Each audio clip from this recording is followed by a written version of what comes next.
Park for his second National League home run. That baseball obviously defective, but his swing wasn't. Houston hangs on to a 3-2 win, and they've split the series at 1 game apiece. So a beautiful day at the ballpark today. Figure to have much more of an offensive showdown. Pete Monroe for Houston, Mark Pryor for the Cubs. But another Cubs starter making some headlines today. Kerry Wood pitching in a simulated game before the ball game today. We'll tell you how that went and talk with Kerry right after this.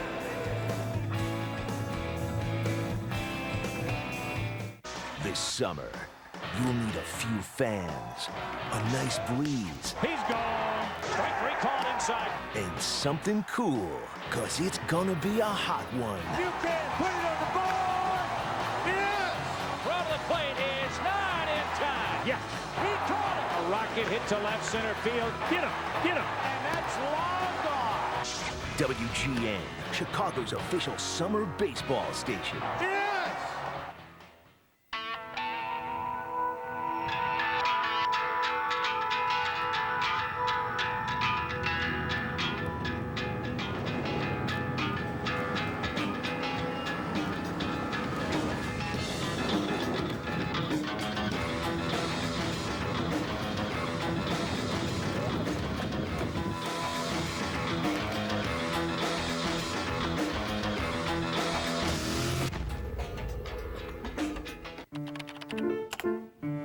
Technology works for some people. I'm not one of them. That's why I use Walgreens' new Digital Photo Center. They have experts to help people like me. I can bring in any digital media, edit my photos, and print as many of the ones I like with a choice of sizes. And unlike the prints most people make at home, these prints cost less and last a lifetime. And it's easy, even for me. Hi, I'm Craig Culver of Culver's Restaurants. And this summer, we're throwing a party that actually starts with dessert. We're celebrating 20 years of Culver's classics, like our Turtle Sundae, our Caramel Cashew Sundae, our refreshing Lemon Ice Cooler, and our new chocolate hand-dipped waffle cone. For 20 years, our team has been serving up smiles, one scoop at a time. So hurry in today and help us celebrate 20 years of Culver's classics.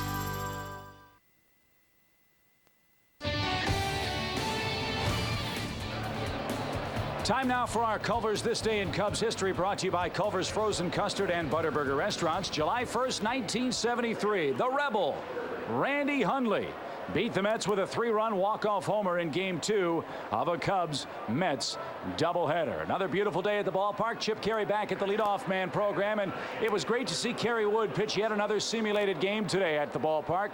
Kerry pitched about 4 innings worth of work, his pitch count in the low 60s. Kerry said he threw all of his pitches, had great control. Now the big question for the Cubs is, will he go out on a rehab assignment, and how many rehab starts will he have to make? Obviously, the media has a lot of interest in Kerry Wood's outing, as did we. We asked him how he felt after his 4 innings worth of work today. Yeah, I felt pretty good. I was pleased. I was pleased with the way it went. I got 4 innings in.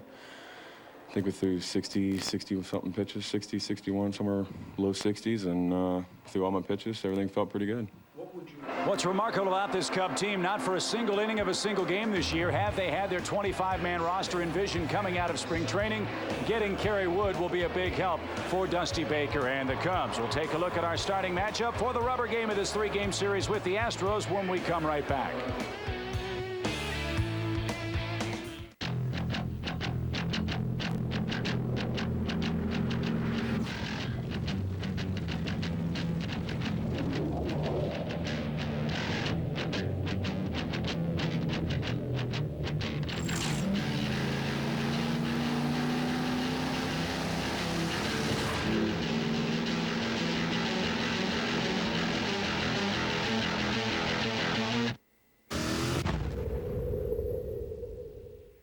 Everyone loves a party, especially when it's in a place called perfect. Here, there are always enough candles for the birthday cake. And wishes really do come true. Of course, life isn't always perfect, so there's Walgreens, open every day, many 24 hours, with everything needed to celebrate. That's life. This is Walgreens. Hi, I'm Craig Culver of Culver's Restaurants. And this summer, we're throwing a party that actually starts with dessert. We're celebrating 20 years of Culver's classics, like our Turtle Sundae, our Caramel Cashew Sundae, our refreshing Lemon Ice Cooler, and our new chocolate hand-dipped waffle cone. For 20 years, our team has been serving up smiles, one scoop at a time. So hurry in today and help us celebrate 20 years of Culver's classics. Things are heating up this summer, and we've got the perfect way to cool off with great deals on any new Honda Aquatrax. Featuring low 6.9% fixed APR financing for up to 5 years upon approved credit and 0 down payment. Take your pick of 2-seaters, 3-seaters, and turbos. But hurry, because this summer may be hotter, but it won't be longer. Visit these local Chicagoland Honda Aquatrax dealers.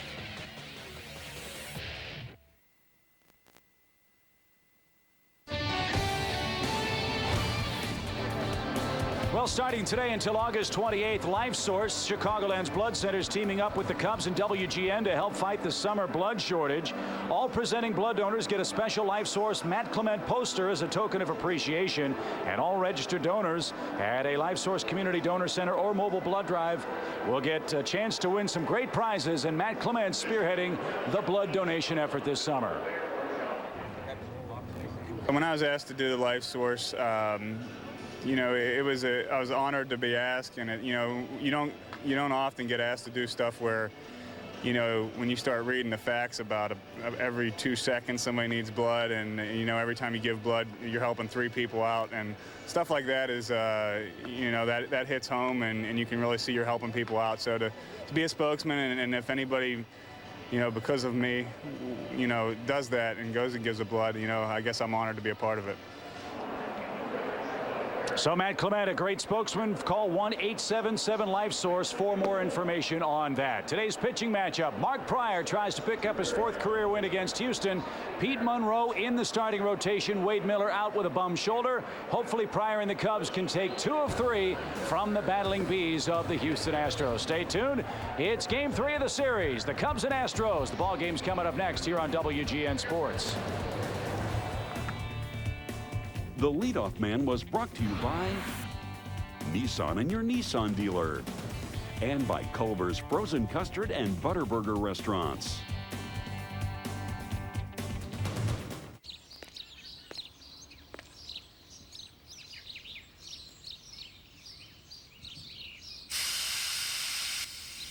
Feed the rivalry. Eat a Big Mac Extra Value meal today.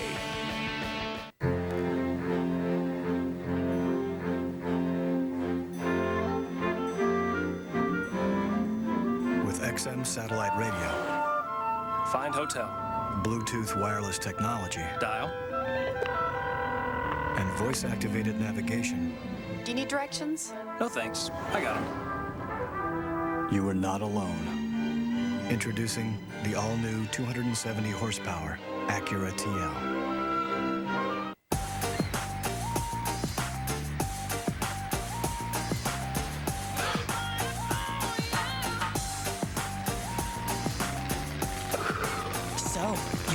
Washboard abs or holding your breath lessons, it's up to you.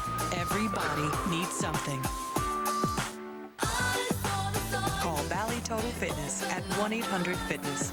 The summer is the best time to join. Call now and get our lowest prices of the year.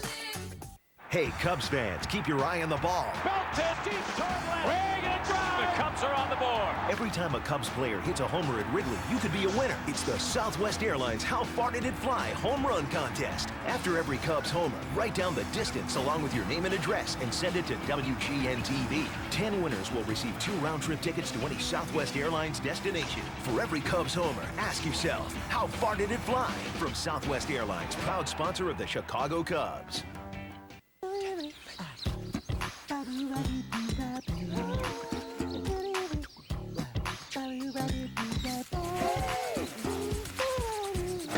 Feed the rivalry. Eat a McGriddle's Extra Value meal today. Swing and belting. Here we go. Chicago's official summer baseball station, WGN.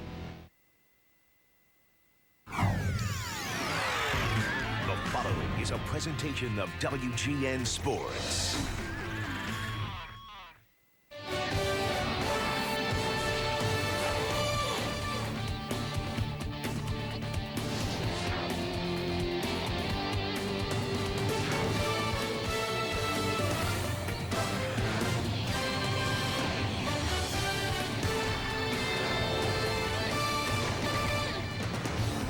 Well, Steve, as you know, it's a beautiful day at Wrigley Field in Chicago, an even better day to build a bear. And the first 5,000 kids in the doors today got Sheffield the Bear. And hopefully the Cubs will make it an unbearable day for the Astros. They'd love to take 2 of 3, and they've got Mark Pryor on the mound here at historic Wrigley Field on Chicago's north side.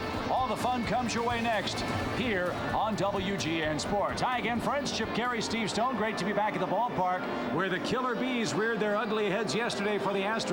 Craig Biggio, a huge day. Carlos Beltran as well. Yesterday was a big game for the Cubs, but even a bigger game for the Astros. It's a game that they had to win because of the huge trade. Take a look at the Killer Bees, one of them a Cub. Michael Barrett broke out of a slump. He had a home run yesterday, but in the end, Carlos Beltran, a little too much for the Cubs. 2 home runs in 2 days. This guy looks like he's for real. The injury bug, if you'll pardon the pun, starting to bite Houston. Jeff Kent out of the lineup again. Wade Miller back in Houston with a bum shoulder. Into the fray they will send Pete Monroe, but first things first. Mark Pryor's going for the Cubs, and look for him to have a big day today. On the surface, it looks like a mismatch as far as Pryor and Monroe go. Look at Mark Pryor on for his 6th start since coming off the disabled list. And Mark Pryor, for about 90 pitches, maintains great stuff. Hopefully today he can take it over 100, and then we can certify him entirely healthy. And there's a look at Pete Monroe. He's a sinker slider pitcher. He's not overpowering. He's got to keep the ball down to be successful. With the wind blowing out today, if he doesn't keep the ball down, Cubs are going to score a bunch. They need to hit some home runs today and take 2 of 3 from the Astros. Before we head to the rubber game of the series, first let's enjoy our national anthem here at Wrigley Field in Chicago. Oh, say, can you see by the dawn's early light what so proudly we hailed at the twilight's last gleaming, whose broad stripes and bright stars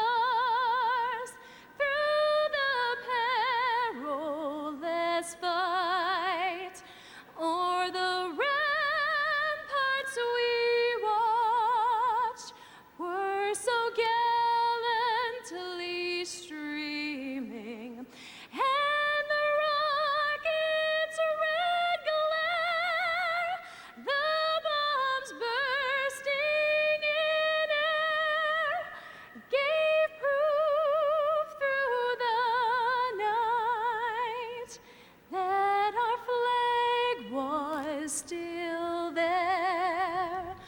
Oh, say, does that star-spangled banner yet wave o'er the land of the free and the home of the brave?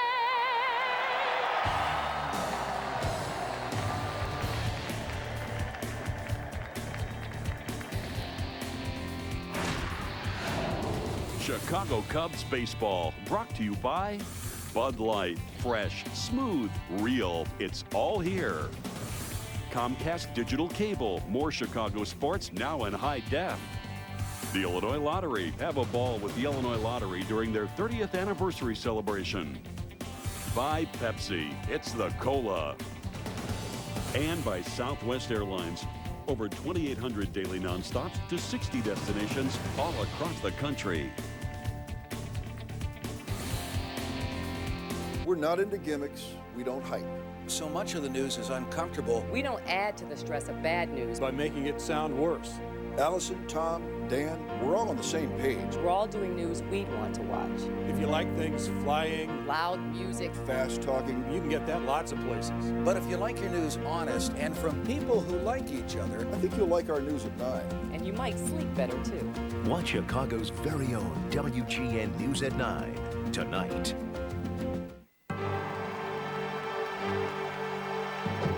All four, and another walk by Tree 11 to force the skipper to make a decision here.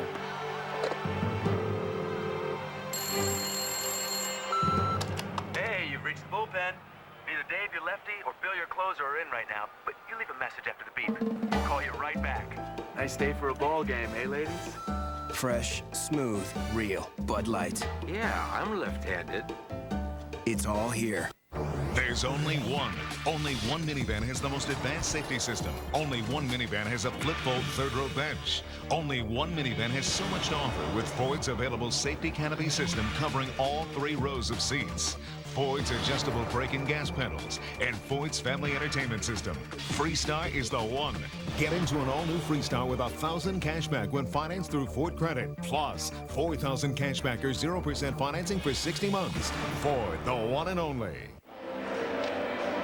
So the calendar turns now to the month of July. And Steve, the Cubs have to be delighted with the way things went in June. Despite being an undermanned ball club, despite all the injuries, and despite the fact that the June schedule figured to be the most difficult one on the slate, the Cubs finished that month of June over 500. They're still just 3.5 games out of first place. And with Kerry Wood throwing a simulated game today, he too may be close to returning to this Cub club. Well, I think everybody would like to see the Cubs in a better position than 3.5 games in back of St. Louis.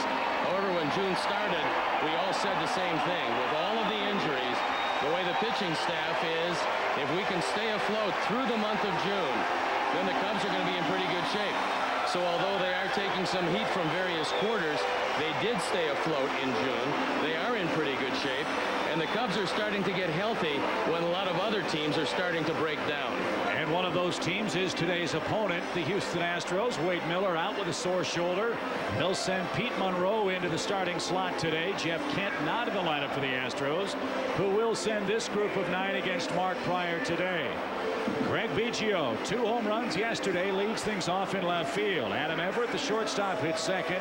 Carlos Beltran, we've seen enough of him already. He'll hit third in center field. Lance Berkman, another switch hitter, is in right.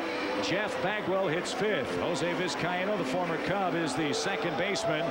Morgan Ensberg still without a home run. The Astro third baseman. Brad Ausmus behind the plate, and again Monroe will pitch and bat ninth against Mark Prior. There's the Cubs Pepsi defense. Pepsi, it's the cola. With a Lou Patterson and Sosa left to right. Ramirez, you're looking at Rey Ordonez along with Grzelcyk and Lee in the infield. Michael Barrett behind the plate. Mark Prior on the hill. And Mark Prior last time went 5 innings, but he threw a whole lot of pitches. And sometimes his best attribute works against him because very few people make contact. Consequently, if you're going to strike out 8 or 9 in 5 innings, you're going to get to your pitch limit a little sooner than most. Pryor's had pretty good stuff. It's been a little more inconsistent than he would like. And we'll see today in his 6th start just what he takes to the mound with him. Normally, it's overwhelming. 99 pitches for Prior in his last start, Steve. As you see Kerwin Danley, the ball strike calls today. That is his season high with the Cubs. Will the Cubs allow him to get over 100, 110 against Houston today, would you think? I think it all depends on how the 100 or 110 pitches are achieved. And that is, if it's under duress from the beginning, you have a tendency to work a little bit harder. There's more strain, more pressure, and consequently, you would get a lower pitch count. However, if he's sailing along, even if he's striking out a lot of people or walking a few people, if there isn't a whole lot of pressure on him, throwing free and easy, then you let him go. And he's going to pretty much determine by how he feels how long he's going to go in this. You'd think with most of the right-handers it'd be a good day for him. Craig Biggio, the first out of the chute, and he takes a ball low. 1 ball, no strikes. Biggio, you may not know it, is the National League record holder for career leadoff home runs. He hit his 37th in the second pitch seen in yesterday's game. Prior is making his 6th start. He's averaged 5 innings per start. Normally, and I say normally because he still is a very young pitcher, when he's entirely healthy, he's going to consistently take you into the 8th inning, which takes middle relief out of the equation. Biggio hits a ground ball to the right side, and Grudzielanek broke the wrong way. So Biggio gets a gift hit leading off the game for Houston.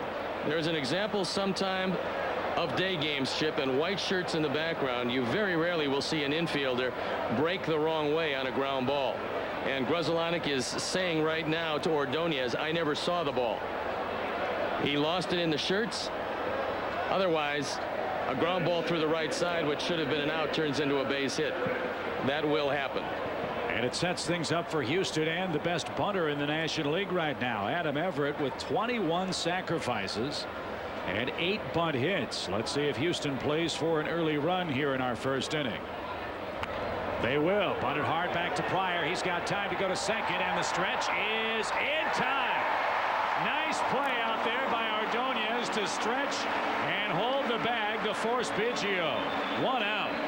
Everett's normally a good bunter. This is a real bad bunt, but a good play by Ordonez. He bunts it too hard. Pryor able to make the play. He does it flat-footed. He doesn't get away the best throw, but you see Rey's able to keep his foot on the bag. Show Dana DeMuth that he doesn't drop the baseball. And Steve, I think he was out on a tag rather than holding the bag. It looked like he might have come off.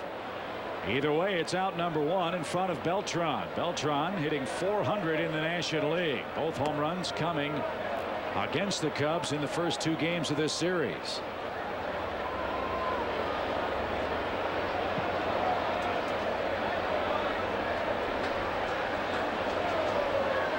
Everett with 7 stolen bases, a pretty good lead from first, and that's off the plate for ball 2. Jimmy Williams has not shown a propensity to run early in the game. He wants to see his 2 bangers in the middle drive home some runs. But against Pryor, you figure an early run will come in handy. 3 balls, no strikes. Wind gusting at the ballpark. At the moment, blowing in off the lake toward the Cub dugout. Well, this is a pitcher's day.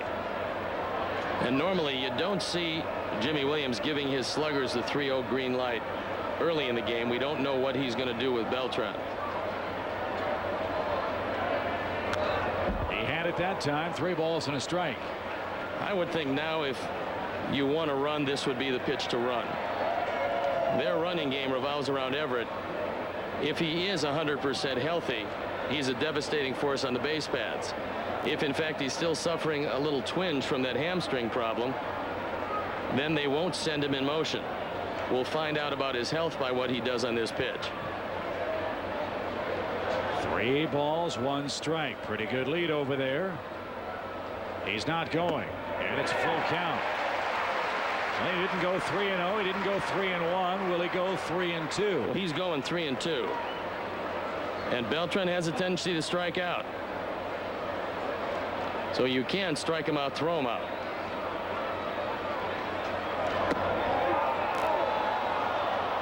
He was going and said it's walk him and take your chances with Berkman.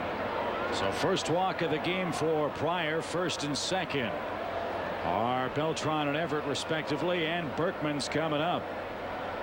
I think the surprise with Berkman is 244 at bats. He's grounded into 4 double plays. That's it. And that's a pretty low total.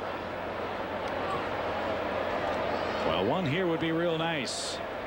Frankly speaking, there should already be 2 outs, but Biggio reached on a misjudged ground ball from Grudzielanek. And there are 2 on, 1 out for Berkman. 16 home runs, 58 driven in, and Mark misses high and away to him. Pryor hasn't thrown the breaking ball yet.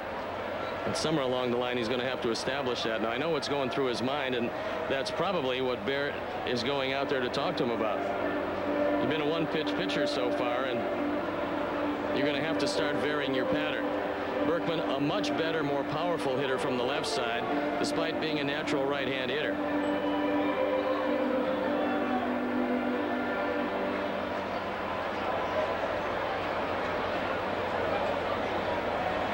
This is a real good running combination. In fact, this is the best running combination that Houston could put on base together, Everett and Beltran. Bagwell waits next. 1 ball, no strikes. Popped him up into left center field. Moises Alou has plenty of room. And there's out number 2.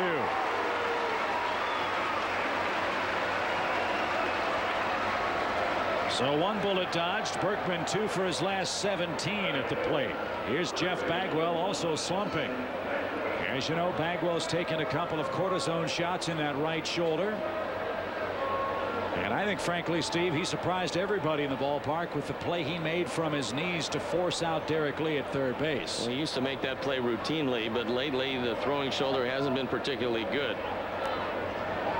He's never had much luck with Pryor because Mark usually throws him high fastballs. 5 hits and 22 tries in his career, and that one is also popped up. Right side of the diamond, Derek Lee with the glasses gleaming, and Pryor pitches out of first inning problems. Pete Monroe to the mound for Houston in a scoreless game.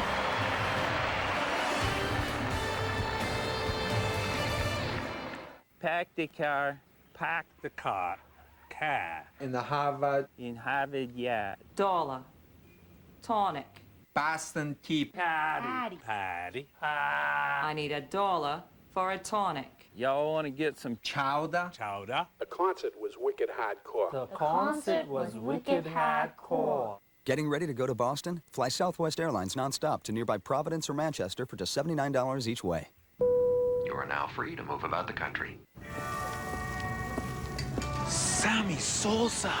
Hook my friend Sammy Sosa up with one of those special tacos.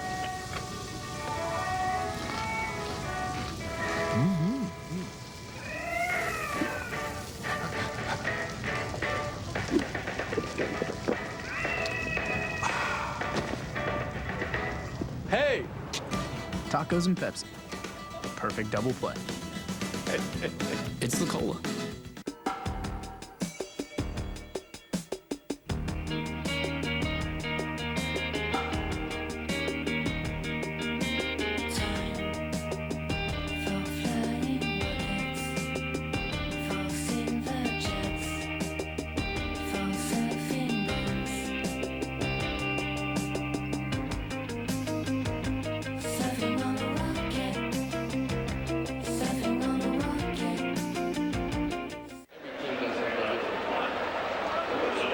Cubs and Astros squaring off in Game 3. A lot of Houston fans in town for this rubber match. Here's the Cubs Pepsi lineup. Pepsi, it's the cola. Gonzalez, Patterson, and Sosa the top 3.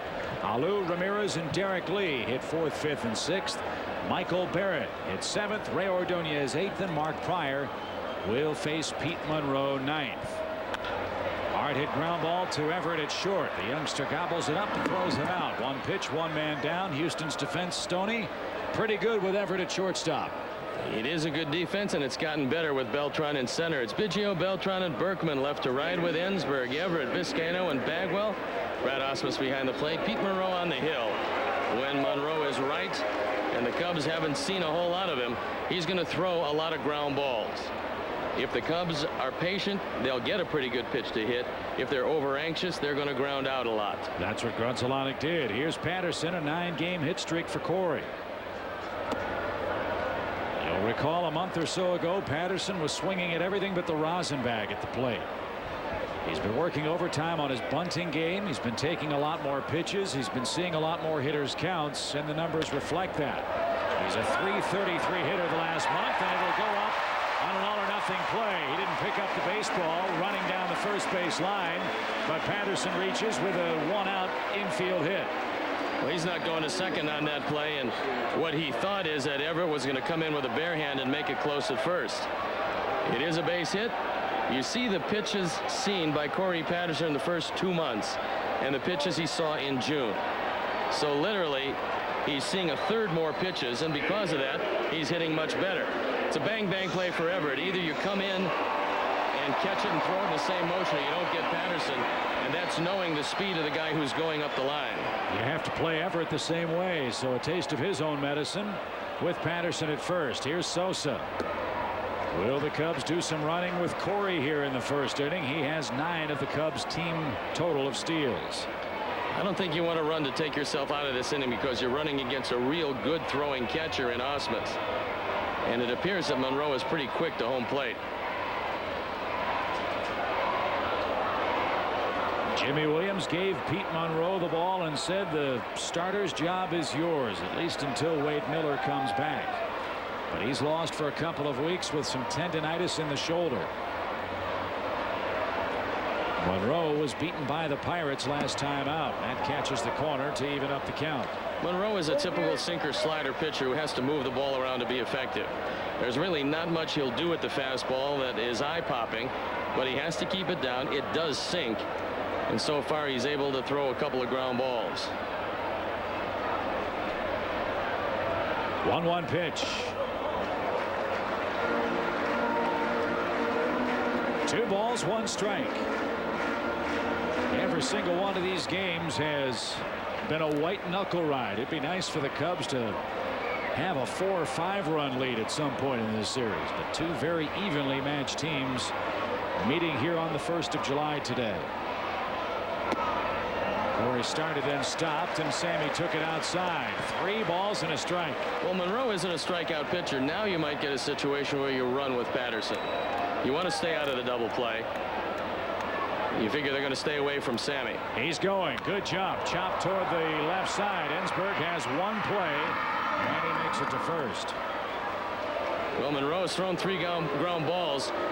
The mistake that he made that time, and he's fortunate that Sammy put it in play, he never made Patterson stop at first, and Corey got off to a walking lead and kept on going. Now watch. For you young pitchers, make sure that you freeze that base runner. It didn't come into play because Sammy hit a ground ball. But you're going to give up a lot of stolen bases if you don't make your pitch to home with a stationary base runner. Let's see if Moises can pick up his first base hit of the series. A hit here could put the Cubs in front by an early run. With that in mind, Steve, for our national audience who hasn't seen Houston play, especially with Biggio in left and Berkman in right, nor Beltran now in center, how do you evaluate the arms in the outfield? Well, if Moises is going to get a hit, he'll probably get it to left, and you're going to run on Biggio. The best arm is Beltran in center. Occasionally he might take a little too much time to get rid of it. Berkman has an okay arm in right. Berkman doesn't have a good right fielder's arm, but don't forget he was playing in left field and center most of his career. That's a guy that started at first base with the Rice Owls.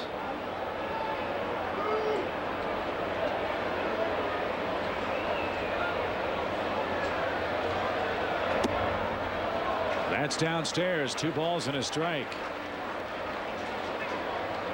How did Rice not win the College World Series this year? 3 of their pitchers were #1 picks. And in the top 8. I think the first time in history that 3 pitchers off the same college team. He's certainly in the top 10. Did he go? He didn't. 3 balls and a strike. So another good hitter's count, this time for Alou in the first inning. And Jimmy Williams is yelling out at Marvin Hudson.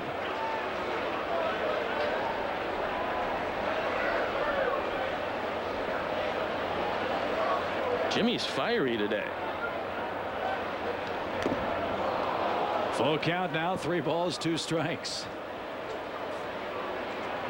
For him, that's animated.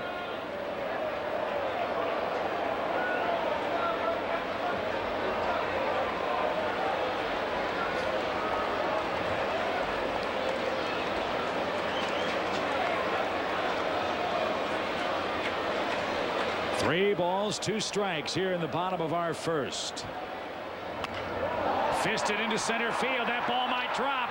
That ball will drop, and Corey's going to score. Alou with a big 2-out hit, and the Cubs have grabbed an early lead. Nothing picks your club up better than big 2-out hits, and no one's provided more of them seemingly than Moises Alou this year. That one up and into Moises. He's able to muscle it into center field just by Vizcaino, who took it as long as he could, finally realizing he wasn't going to make the play. And you figure that Beltran is going to be deep in center with Alou up. That'll bring up Aramis Ramirez. Ramirez hitting .326 with 15 home runs. A lot of folks in town, Steve, wondering why Ramirez didn't bunt in a critical situation in the game yesterday. You might recall Aramis was up in the 8th inning. Game tied, 2 men on, nobody out. He struck out. We made the point at the time that you can't change the makeup of your team at bat to at bat, and the numbers bear it out. Counting today, Ramirez with 2,594 major league at bats has a grand total of 3 sacrifice bunts. Ground ball to short. Everett deep in the hole, makes the play to second, and that'll retire the side. A big 2-out single from Alou, dumps into shallow right center. Patterson scores the first of what we hope will be many Cub runs today in Chicago. Very nice. Like all light beers, it's low in carbs. Unlike any other light beer, it's got the great taste of Bud Light. What we have here is a failure to compromise. Fresh, smooth, real. It's all here. Oh, thanks, Marge. Sorry. There's this guy named Murphy. He's got this law that says whatever can go wrong will. That's why the trail-rated Jeep Grand Cherokee is tested on Earth's toughest terrain. It's your loophole in Murphy's Law. Mike, stop! Trail-rated capability. Only in a Jeep 4x4.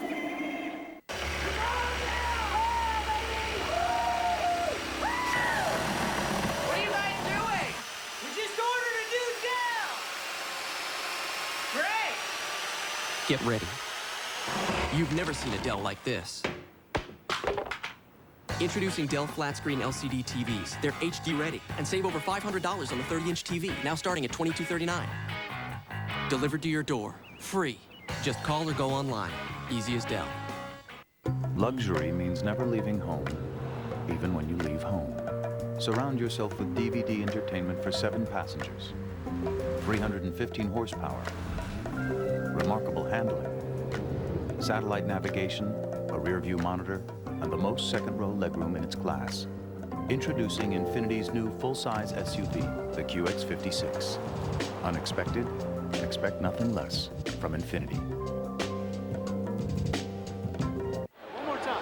Today's Walgreens Celebrity Bat Kids are 14-year-old Amanda Becker from LaPorte, Indiana. That's the hometown of Scott Skiles, the Bulls head coach. And Kaylee Kabbalah, 16 years old, from Elgin, Illinois. They're having a great time at Wrigley thanks to Walgreens, the pharmacy of the Cubs, and even more, the official pharmacy of Steve Stone. It's just a great place. It's where I get my wasp spray and everything else. How's Howard doing? He's doing great. He's a friendly neighborhood pharmacist. Friend to all. With the number of prescriptions you have, I'm sure he is your friend. That's a strike to Vizcaino. 2 balls and a strike. You have to be prepared, whatever comes along. You have saved my life on numerous occasions, so I can't complain too often. Vizcaino, 1 hit in his last 13 at bats.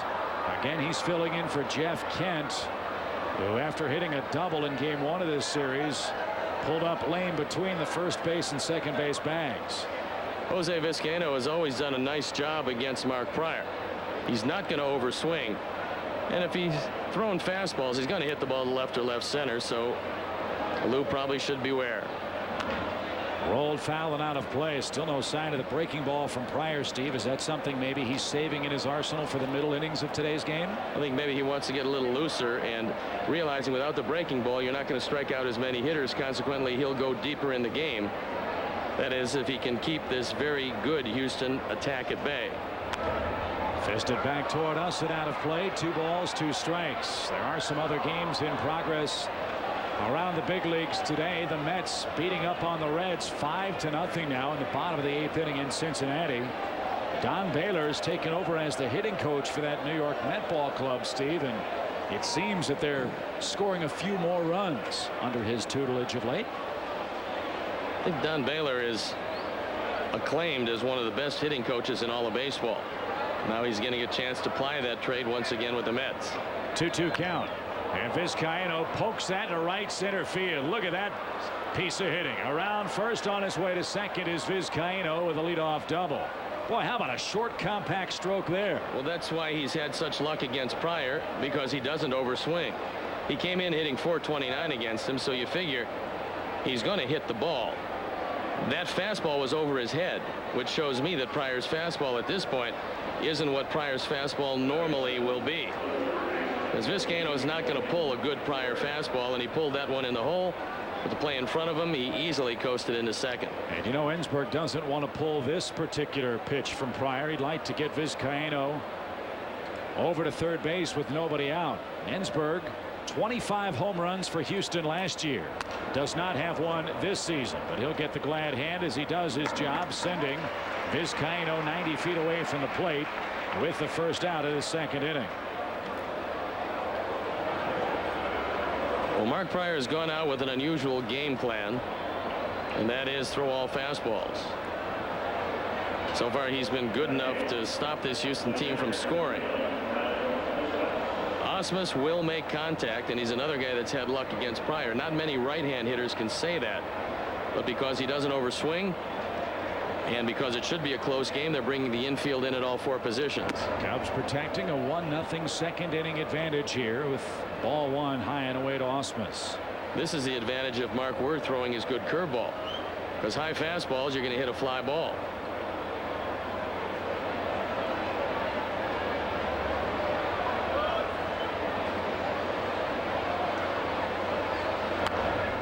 Out of play to even up the count. 1-1 now.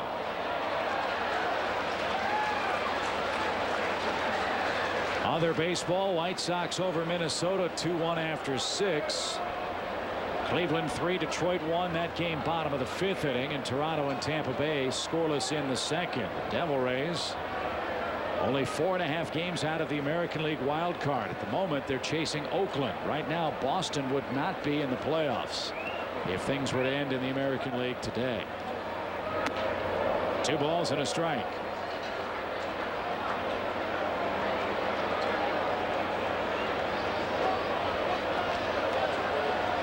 Got a pitcher in the on-deck circle who has yet to record a base hit. Monroe's only hit 5 times.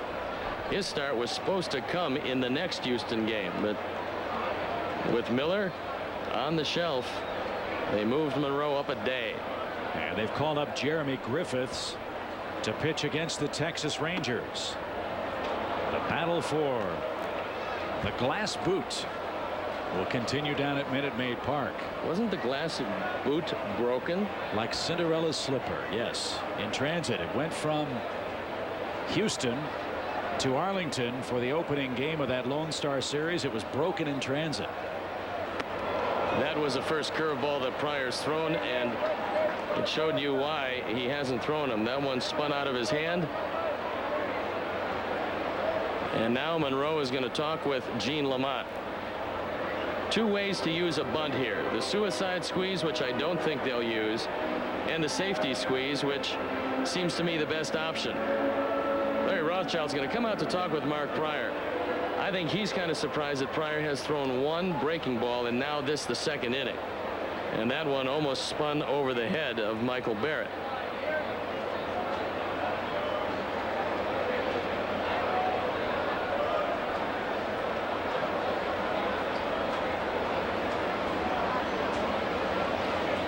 So Houston has him at the corners with 1 out, and Monroe will be the batter. He's 0 for 5 and has struck out 3 times so far this season. Yeah, I think he's going to be bunting, chipping on the safety squeeze. Vizcaíno's not going to be running. They're going to see how good a bunt it is. And you can always score. You come down exactly how far Ramirez comes down the line. But you don't put the pressure on Monroe of the runner breaking and having him dodge his way from a face-high fastball. Monroe will square around, and he punts it in the air out of play for a strike. 0-1 your count. Well, this is where you want to throw high fastballs, because you want to pop up. That's probably the toughest pitch to get down And Monroe hasn't had all that much experience at doing it.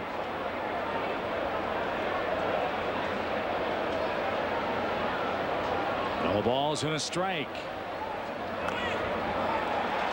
Nothing in 2, and Vizcaino came streaking down the line. Well, the timing on that was good because Vizcaino waited until Pryor was in his motion before coming down the line. You see, Vizcaino actually maybe a beat late even. All Monroe had to do was put it in play, and they wouldn't have gotten him at the plate, but ensured that the ball would be out over the plate and not at his head. So with 2 strikes, again, Monroe will try to get it down here. And he does beautifully. Pryor will look the man back to third. The flip to first in time for out number 2. However, Osmus in scoring position. Sacrifice works. And Biggio hits with 2 outs and a chance to put Houston in front now. Toughest bunt to get down is a bunt with 2 strikes. And Monroe is able to do it, leaving Pryor with just 1 play, but he makes sure that he freezes Vizcaino. Good effort. And now you got to be careful on the first pitch to Craig Biggio, because with runners in scoring position, that's what he looks for. First ball, fastball.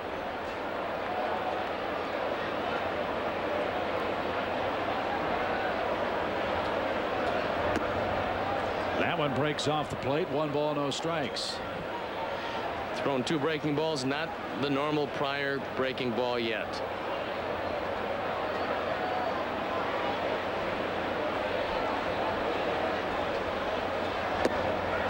Good fastball, though, at 94 miles an hour at the knees. 1 ball, 1 strike to Biggio.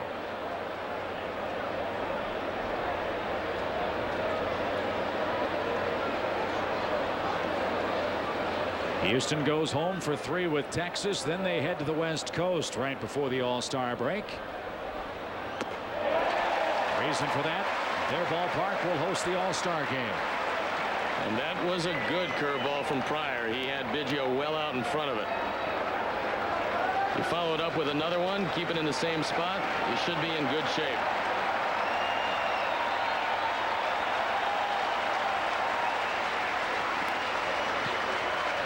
I think Barrett wanted the high fastball. Let's see if Pryor agrees with him. 1 ball, 2 strikes. He got it. 2 on, 1 out for Houston. They fail to score. Cubs 1, Astros nothing, heading to the bottom of the 2nd inning.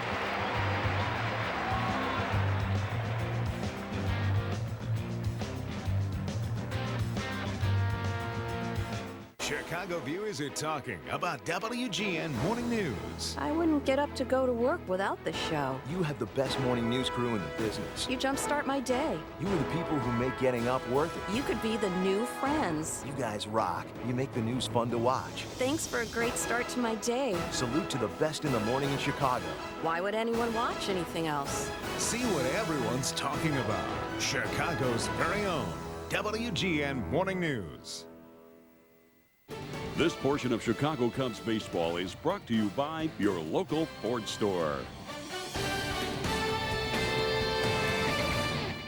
A new Ford SUV, an ultra-thin TV. Now get more at your Ford store with a new Ford SUV. The widescreen TV's free. The widescreen TV's free. The screen is flat. Get your hand with it. The widescreen TV's free.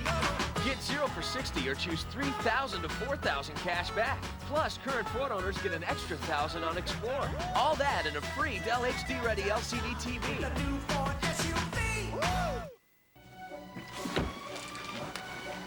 Sweetheart. Did I miss anything?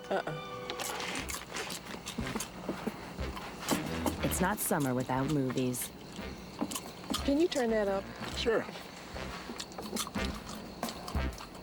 It's not TV without Comcast. Hundreds of channels, thousands of choices. Right now, get 3 months of Comcast digital cable with HBO. Free during your first 12 months. Call 1-888-4-BEST-TV. If a Cubs player hits a homer today, write down the distance and player's name and send it to WGN TV. You could win 2 round-trip tickets to any Southwest Airlines destination. That's what goes over TV. Whether you're on the road for business or pleasure, don't miss a minute of the action. Take your favorite team on the road and watch live games from your computer. Sign up for MLB.tv at Cubs.com, where baseball is always on. Derek Lee to work in the second inning for the Cubs, who lead by a run. I would imagine, Steve, that Derek, the saddest of all Cubs to see the calendar turn to July. He was unbelievably hot last month for the Cubs. I think he's going to have a real good month this month. The reason is he appears to be seeing the ball a whole lot better, and where he was victimized consistently inside the early portion of the year, he laid off those pitches 3-4 inches inside and then drove the ball to right and right center consistently. Well off the plate for a ball. 2 balls and a strike. Derek Lee, 40 hits last month, the most by any Cub since Sammy Sosa had 42 June hits a couple of years ago. And he also hit a whopping .385 and continued to play his terrific defensive first base. 2 balls, 2 strikes.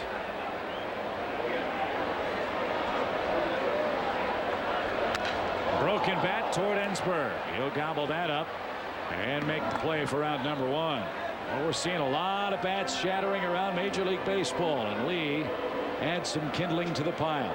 Well, if you get the ball inside, and the only way you can force hitters to swing consistently is to stay ahead in the count. That ball was in on the hands of Lee, and not much he could do with it except hit a soft ground ball to Ensberg. Here's Michael Barrett. He hit a solo home run yesterday, 9 of them on the year. And he looks at a ball low and away. 1 ball, no strikes. Now, Michael will occasionally bunt. If he takes a look at Ensberg and realizes he's back 8 feet in back of the bag, it's a gift. Well, he works at 2-0 now in this Cubs second inning.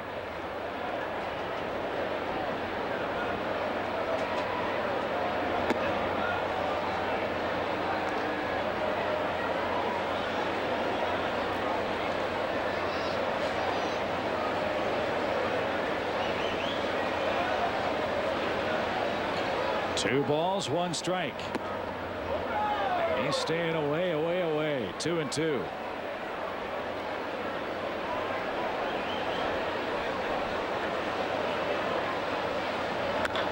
Pulled toward Everett. Well, he's getting a lot of ground ball outs, as you predicted, Stoney. 2 up, 2 down. Sinker's working pretty well. Now, when he went away from his game, he went a high fastball to Alou. That turned into the only run of the game. But keeping the ball down has held him in good stead in the early innings. Both of these teams have been through a few pensmen in the last couple of games, so they want the starters to go deep into the game. That'll bring up Rey Ordonez. And he takes a quick strike. This might be a guy Ordonez can hit because he likes to keep the ball down. And Rey is a pull hitter when he's hitting okay. Hasn't been hitting okay this year. Well, 3 times he has. This one into the gap left center field. That's going to reach the ivy. Off the top of the wall, and Beltran misplays that. Ordonez has his 4th hit. A 2-out double off the wall. Ray almost took that ball out of the ballpark.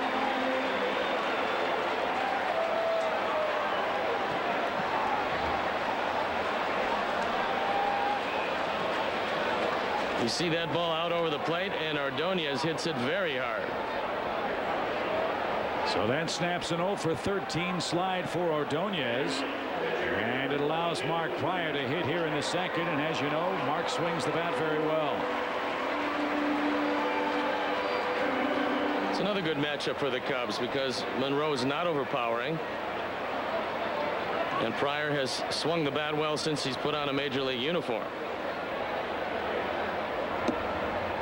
In fact, Pryor's first hit, I believe, came against these Astros. It was a double off Roy Oswalt in the 2002 season.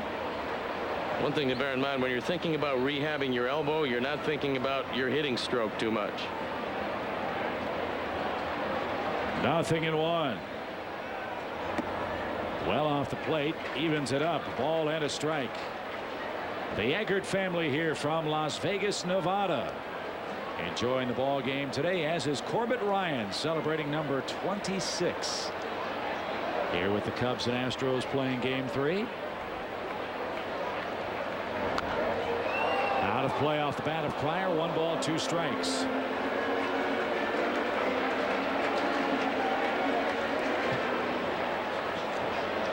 It's a big run to get home for the Cubs, because next inning Mark Pryor has to go through the heart of a very good order, a much improved order since the trade for the Houston Astros.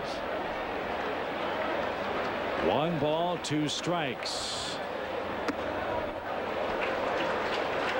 Good at bat continues for Mark here. 2-2 now.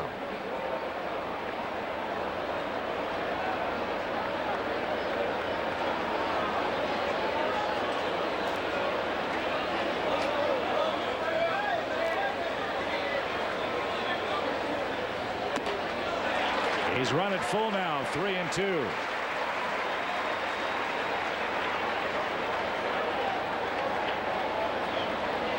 For most pitchers, this is what you love to see, because you know you're getting a fastball.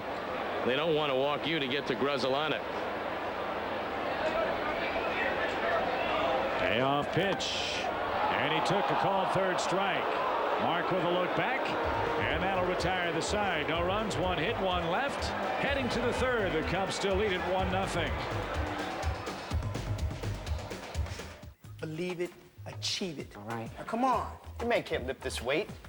Bud Light says he can lift twice as much. Bet. Bet. Bet. Load him up, little man. Oh, I got this, right? I got this. Go big or go home. Bring it. Attaboy. He's got it. He ain't got it. He's got it. He ain't got it. Come on, Gary. Look at him. He's got it. He ain't got it. He's got it, Gary. I may not have it. Fresh, smooth, real. Bud Light. It's all here. Bud Light says he can go twice as fast. What is the power of inspiration? Can a car be beautiful yet capable in all seasons? Yes, with ESP and all-speed traction control. Can a 340 horsepower Hemi give you fuel efficiency without sacrificing power? With advanced MDS technology, it just did. The totally new Chrysler 300, starting at $23,595. Chrysler, inspiration comes standard. Biggest news for your smile since fluoride? It's liquid calcium. Help restore enamel luster with Arm & Hammer Enamel Care toothpaste. It's baking soda and liquid calcium. Goes on, fills in, restores brilliant luster with daily brushing. Nothing else like it. Enamel Care. Will my car be ready this afternoon like you promised? Yes. Will you try to sell me something I really don't need? No. Come to Midas for great value and service every day. Lifetime guaranteed brake pads or shoes are just $89.95 installed. Guaranteed for as long as you own your car. Trust the Midas touch. The average car loan is now 61 months. So by the time it's paid off, some cars are barely worth 1/3 of their original price. Well, here's an idea. Why not lease an Accord LX instead? It'll keep more of its value than any other car in its class, and that can translate into low monthly payments. $199 a month for 36 months, to be exact. Make a date to see your Honda dealer today. Now you can lease an Accord LX for $199 a month for 36 months.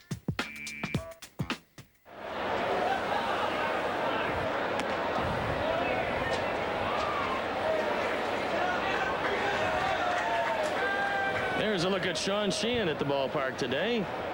Amazingly enough, he does have a very good seat. And he's at a good seat for the Cubs, taking a 1-0 lead into the top of the 3rd in what should be a pretty tough inning for Mark Pryor. Well, Everett, Beltran, and Berkman, the trio that will greet Mark here in our 3rd inning. But I'm sure Ed Schmidt, the president of McDonald's Owners of Chicagoland and Northwest Indiana, is going to see a 1-2-3 3rd inning. Ed, how you doing? Great, Chip. How are you today? That foul ball almost got you, huh? Yeah, I was going to try for that one, but it was a little too far out. Well, obviously. That was right between Paul Sullivan and Mike Kiley. It could have taken out the 2 beat men with 1 shot. Did either one of them push the other into the path of the foul ball is the big question. Well, the competition is heated, but not that heated. Not that, I was going to say. 1 ball, 1 strike to Adam Everett. Well, I'm sure the competition on July 14th at Cog Hill is going to be hot and heavy, too, Ed, as, again, you guys have the Ronald McDonald House Celebrity Golf Classic. Tell us what we can expect. Well, Chip, I'd like to thank everybody for having us on again. And every year, WGN is tremendously generous in helping us promote this event for our children's charity. It's the 17th time we're going to do it. It's on July 14th at Cog Hill, and it's sponsored by the McDonald's owners of Chicago and Northwest Indiana. I don't know if you know this, but recently we merged our 3 houses to create a more powerful PR image in Chicago. And a member of the WGN family, Mary D., is a founding board member with us. Well, that's great to hear. And Paul Clark is the new president, so I'd like to congratulate Paul as well. Michael Barrett behind the plate makes a tough play. Everett's retired for out number 1. Well, despite the fact that an enemy combatant, Scott Schoenweiss of the White Sox, is the celebrity host, we do encourage Cub fans to participate. And how can they do that? Well, they can come out and reserve a foursome. We have a few foursomes left between $37.50 and $5,000 per foursome. Everybody will play with a celebrity. You get a special gift, which I'm not going to let the cat out of the bag now, as well as lunch, dinner, cocktails, a celebrity live auction, and a silent auction. And we do have one of the Cubs out there. Andy Pafko will be there, as well as Chicago Bull, Tyson Chandler, and about 100 other celebrities. Promises to be a great day. Well, I think it's a wonderful charity, Ed, and it's something that if you spend enough time around, you're going to run into someone who's directly affected by it, or certainly know somebody who's been directly affected with the charitable endeavors of the Ronald McDonald House. So it's just really a wonderful event. Well, thanks very much. We've been running this one, as you know, since 1987. We've raised about $9 million so far with the golf outing, and helped about 500 children's organizations around Chicago at that time. Well, that's wonderful work. 3 balls, no strikes, the count to Beltran. And he pops that up into center field. Corey Patterson shielding his eyes. The wind blowing the ball toward left center now. And a quick second out. Once again, Ed, here's the number for our fans at home. Grab your pencil to reserve foursome tickets. 312-751-5511. It's Wednesday, July 14th at Cog Hill Country Club. Ed, all the best to you and the fine folks at McDonald's, and have a great tournament. Thanks very much. Thank you for Steve, coming up. Great to see you. We don't have to tell you how good Cog Hill is as a test of golf. That's right. Tiger's out there right now. I know he is. Thanks again, Ed. Thanks. Great to see you. We'll play it a little shorter that day, though. Another pop-up into shallow center field. Another chance for Corey Patterson. And Mark Pryor, a very economical third inning. That's always good to hear. 3 up, 3 down. He nurses a 1-0 lead.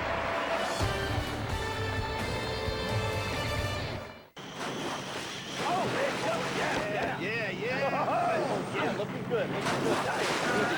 Keep working. Not under the boat now. Here. You got it? You got it? Yeah. Get in. Yeah. Bummer, it's just an 8-footer. Oh, well, throw it back. Yeah. A bad day in Florida beats a good day almost anywhere else. Fly Southwest Airlines from Chicago Midway to select cities in Florida for just $79 each way. You are now free to move about the country. What do we have? Cell phone bill. He's in shock. He's just a kid. Coming through, make a hole. Unresponsive. BP 125 over 82. These wireless bills are an epidemic. How bad is it? It's riddled with peak hour charges. Traumatized by your high wireless bill? Look at that long distance and roaming.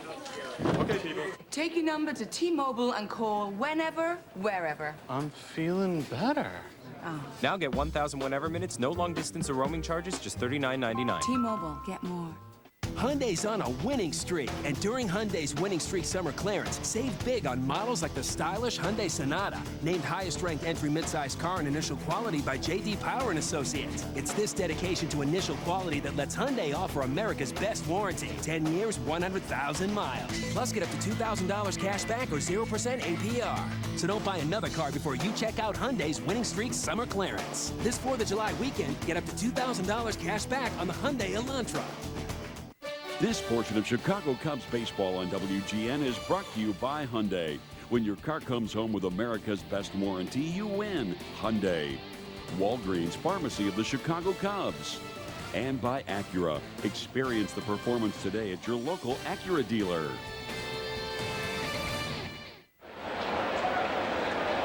The top of the Cub order is coming up, looking to build on a 1-run lead. And Mark Grunzelanic, the Cub leadoff man, hits for the 2nd time today. Look at her. A lot of smiling faces at the ballpark today, and a shot toward left. Biggio will handle this one cleanly. Hard hit ball, one man out as we've reached the top of the hour here in Chicago. Let's pause for station identification. You're watching Chicago's official summer baseball station, WGN-TV Chicago. Chip and Stoney with you on WGN Sports from Wrigley Field. Corey Patterson with a 10-game hit streak. Reached on an infield hit in the first. Came around on a loose bloop hit to right center field. And that's the only run so far today. And again, he's working the count to his favor. 1 ball, no strikes. And a big advantage because he's been bunting more lately. Every third baseman has to be in at the cut of the grass. Grounded toward Everett. He'll field cleanly this time. And he'll get Corey by plenty for a quick second out. You know, they showed that really cute young girl. That reminds me that your daughter has lost her final tooth. And I think the thing that was surprising to me, well, not above the all final. else, No, unfortunately, it's not the final. No, but it was surprising to me that for whatever reason in Orlando, the Tooth Fairy only came up with a 20. Isn't that a $100 situation these days? I'll tell you what, when she loses the next one, if you're that unhappy about it, I'll let you donate the Franklin. No. I'm talking about the Orlando Tooth Fairy. Oh, not the Chicago Tooth Fairy. Well, the problem is I've got twin boys that are not far behind. With all the dinner checks I have to pick up with you, I can't afford $100 a tooth.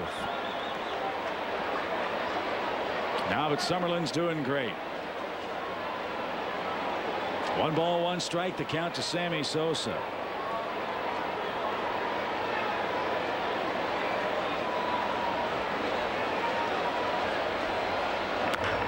Pulled toward third and past Wendell and out of play. Sammy will swing again here, down a strike. Another gorgeous day in Chicago. Very much a pitcher's day, so you figure it would be a low-scoring game because the wind is blowing briskly toward the Cub dugout. Standing room only once again as the Cubs continue to pack him in. Base is clear for Sammy. The 1-2 pitch is a called third over the outside corner. And Monroe has a 3-up, 3-down third. We go to the fourth, low-scoring game. 1-0 Cubs lead it. Dude, guess where I am right now? I am getting a Cubs tattoo on my back. Wait until they see this in the stands, buddy. Cubby fan, Cubby Blue, and It's you. gonna be Cubby Blue. Feed the rivalry. Eat a Big Mac Extra Value meal today.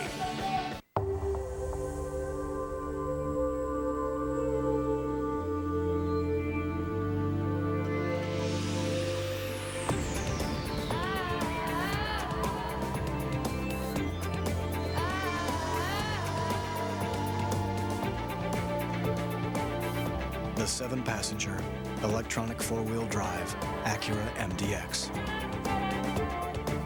Power and safety, living in perfect harmony. Don't wait another minute for your John Deere. Just wait until next year to pay for it. Time is running out to get a John Deere and pay absolutely nothing until July 2005. That's 0 money down, 0% interest, and 0 payments until July 2005. So what are you waiting for? Hurry into your local John Deere dealer today, because a deal this good will be gone before you know it. Call 1-888-MOPROS right now to find a John Deere dealer near you. For a pest-free lawn, head to Menards. Control problem insects with Triazicide by Spectrum, all on sale. It's advanced control for ants, crickets, fleas, and grubs. 10 pounds of granules are $6.97. A 32-ounce hose end sprayer is $8.97. Control weeds and problem insects with heavy-duty Stanley sprayers. Choose from a 2-gallon steel tank sprayer or a 3-gallon poly sprayer on sale just $24.88 each. Spray it and save at Menards. Save big money at Menards.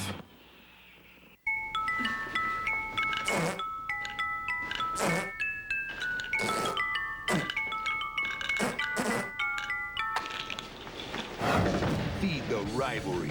Eat a McGriddle's Extra Value meal today.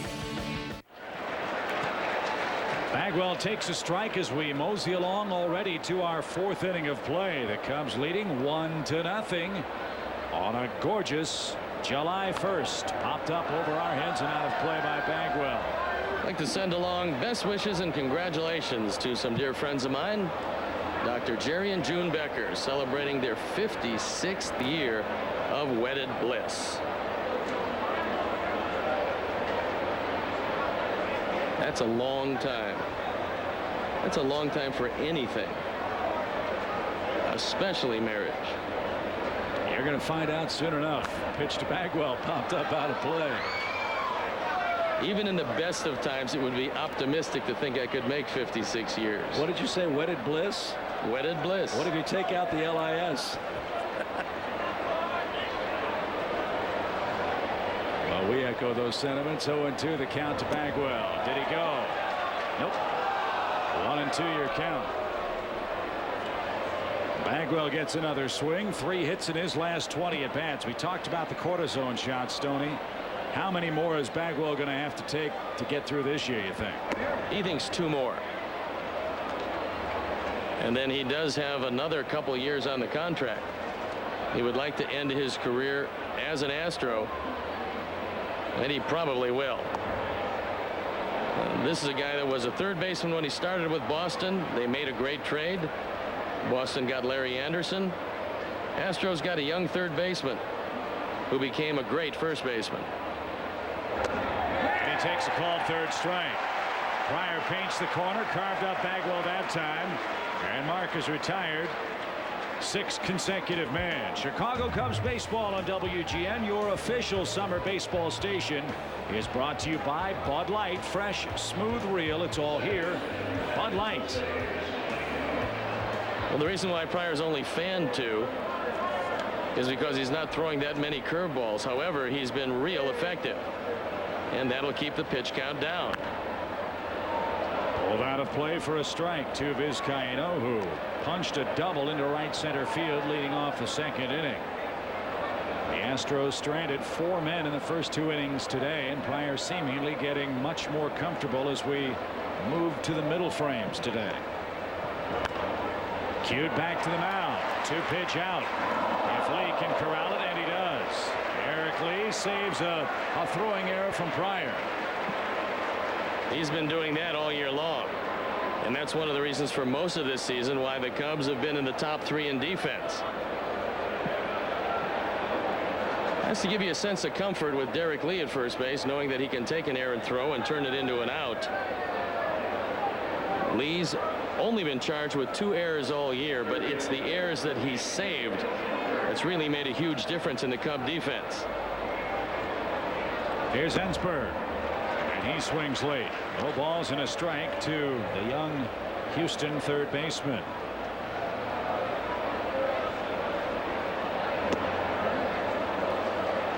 Hard to believe it that their starting third baseman doesn't have a home run yet. After hitting that ballpark, after hitting 25 last year, that's the amazing thing. I know that he's concentrating on hitting the ball to right and right center. However, as a third baseman, you'd love to see a run producer, and that he hasn't been. 1 ball, 2 strikes. The count to Ensberg. But I would think if Houston, and they've made a couple of deals already, so Jerry Hunsinger's been very aggressive. But if they were to prioritize, you would think that they'd want to get that bullpen solidified first and foremost. Then they can worry about what they think's a pretty good starting lineup. Pop to the right side. Derek Lee should have room. He's under it and has it, and Pryor's retired 8 men in a row. Cubs look to add to a 1-run lead in the middle of our 4th.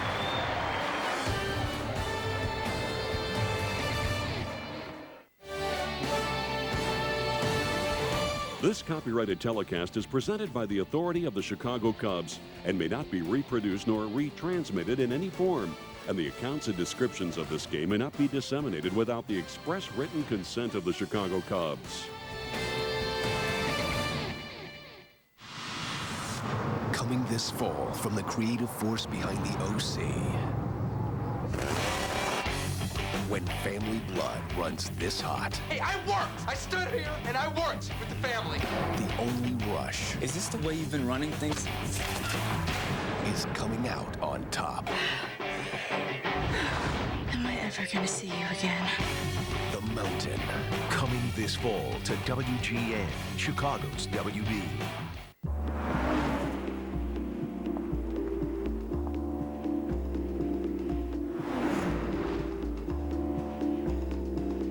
Infiniti G35 Coupe has 280 horsepower, a sport-tuned suspension, and available 6-speed manual transmission for performance not only when you want it, but when you need it. The G35 Coupe from Infiniti.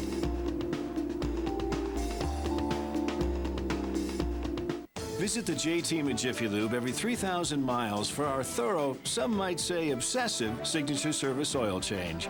Jiffy Lube, the well-oiled machine. Looking for thrills? Get naked at Popeyes. Try breast and wing with green beans and a diet drink. Only 6 carbs. I'm Nick Zano. We're going backstage and on the road. The WB presents Pepsi Smash. Tonight at 7 on WGN, Chicago's WB. Beautiful day to see Wrigley Field in high definition. Thanks to our friends at Grant's Appliances, Electronics, and more. Here's the upcoming high definition schedule. The White Sox host the Mariners July 11th.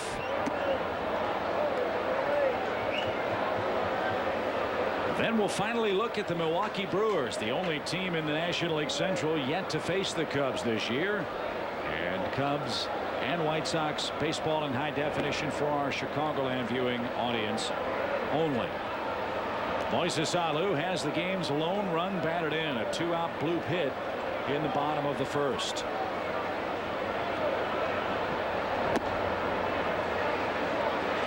Two balls, 1 strike. The Reds have made a game of it. They scored 5 in the 8th. And now trail the Mets 6-5 going to the 9th. That Cincinnati team, for the most part, has been able to stay healthy, and their pitching's been just good enough to keep them in this race. The Reds and Cubs tied 3.5 back. Well, the Reds are starting to absorb a whole lot of injuries. And for them, that's not good. It's not a deep team.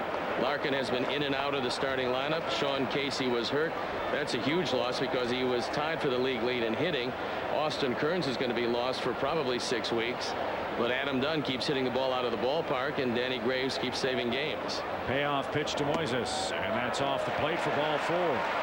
First Monroe walk of the day. By the way, Richard Hidalgo hit his 4th home run since joining the Mets. Remember, he was traded by Houston to New York for David Weathers. Chippy, you know, today they're honoring Notre Dame, a college preparatory high school for young men in Niles, Illinois. They're celebrating their first Illinois Class AA baseball championship. They won it on June 12th. And you know who is one of the esteemed alumni of that prestigious and I'm sure very expensive preparatory college high school? That's right, Greg Luzinski. Yeah, exactly. I was thinking it had but to even more famous than Greg Luzinski. Runner goes. Right. Pitch a strike. The throw to second, not. And a surprise party from Alou. He steals his second bag in as many tries. Well, Monroe paid no attention to him, and you don't figure that Moises Alou is a speed burner, so you didn't figure he'd be going. Threw a surprise party for him, and you see how many steps he got. The head first dive, and he's in. So a hit from Ramirez could give the Cubs a 2-run lead. Did Carmen Fanzone go to Notre Dame High School? Line drive, right center field.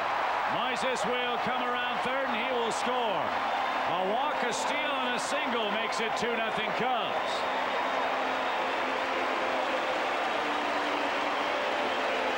And that's why, depending on the numbers game, Aramis Ramirez has a chance to go to the All-Star game this year.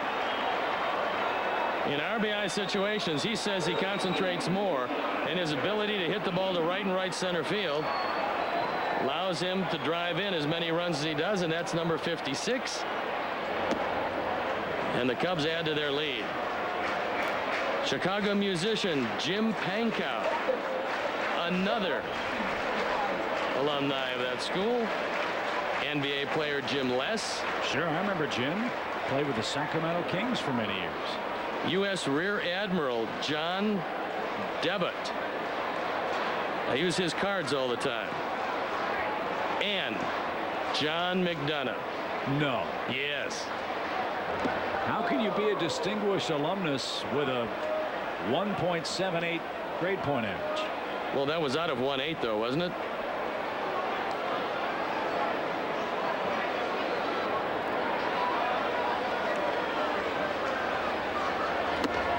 So are you saying that the fine folks at Notre Dame use inside connections to sing "Take Me Out to the Ball Game" today? No, but one of the quick school facts is that Notre Dame sends 97% of his graduates to college. And if John is in that 97%, it's miraculous. 2 balls, 2 strikes. Well, a wonderful honor for those kids, I'm sure, winning the Illinois Class 2A State Baseball Championship. And John McDonough obviously very proud of his alma mater. And we congratulate the fine folks at Notre Dame, and we'll see how they sing as we move along to our 7th inning this afternoon. Ground ball back to the mound. Monroe, low throw, ball dropped, and on the transfer they'll say Ramirez is out. Well, the Cubs are going to get an extra out in the inning because Pete Monroe made a bad throw. What you want to do is make a letter high throw to, in this case, your shortstop, and it's an easy 2. What Monroe didn't do was take a full step, and the throw is down. Everett has the ball drop out, but you see it's a correct call by Dana DeMuth, and the Cubs get 1 more out than they should get. Let's make him pay for it. Here's Barrett. He grounded out to short his first time up. And the snap throw back to first. Want to congratulate Kathleen and Patrick O'Hare on the birth Saturday of Kaylee Paige O'Hare. 7 pounds 7 ounces. The 3 O'Hares are watching our game today. Hopefully not at the airport. 2-0 Cubs have the lead in our 4th inning.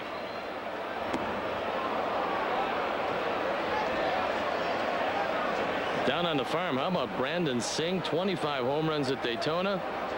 But Chip, a crushing loss for my beloved Lugnuts. How did that happen? 3 runs in the 9th, an 8-7 loss to Clinton. I guess since the book came out, he's been doing pretty well.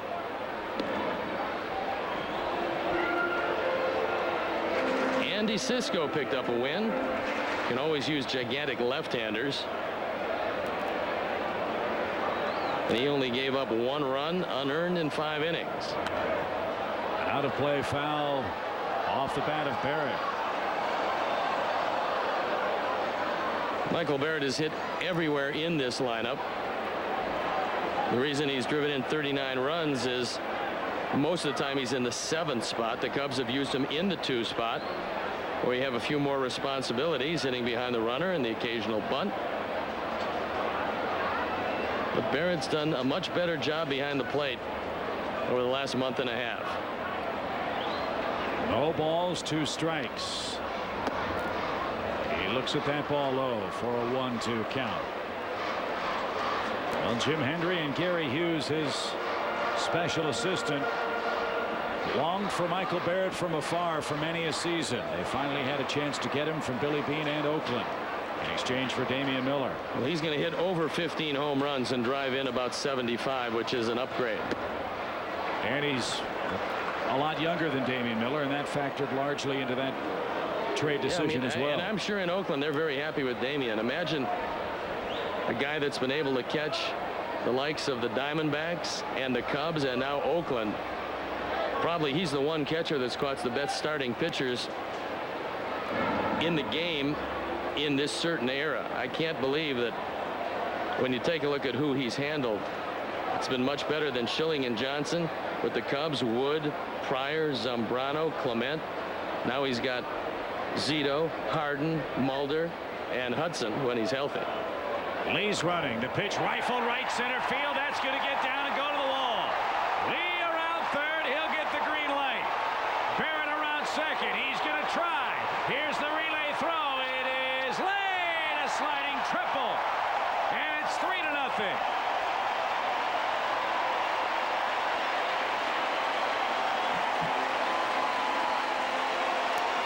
There are 2 guys on this team you can consistently hit and run with.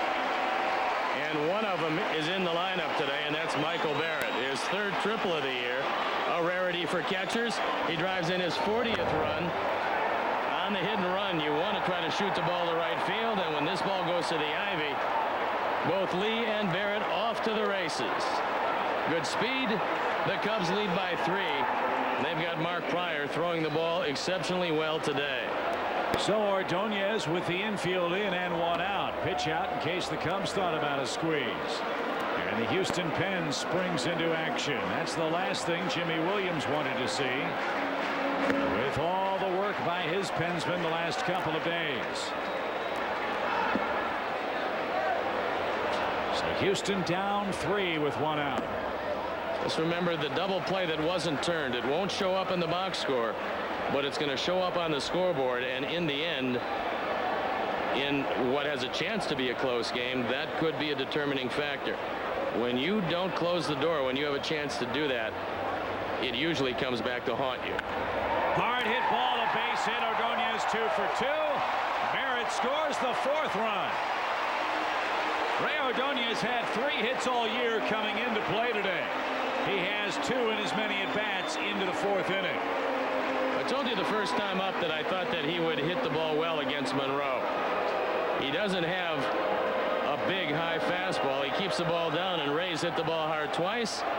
The Cubs starting to pour it on, and here comes the man they call Happy, Bert Hooton. He's not anything but at this point. Exactly. He's not real thrilled with the proceedings so far. 3 runs in this 4th inning on 3 hits and a walk. And the second time through the order for Pete Monroe has been a real rocky road. Cubs have also broken out the running game, something that you haven't seen a whole lot of this year. But they've been very aggressive this inning on the base paths, and they've parlayed it into 3 runs.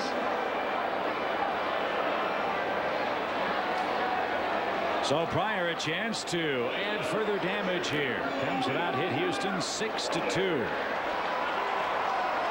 And lead the game 4-zip. Well, with 1 out, you figure he'd be bunting here. You want to keep him off the base paths. And Houston wanted to see if Mark would tip his hand, and he did.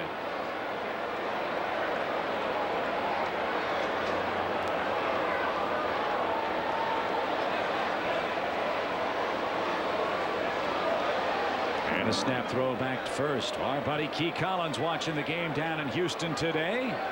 Sends along greetings to big Cub fans Don and Tony in San Diego. Have you earned your game ball yet? Key asks. Says come on, step up.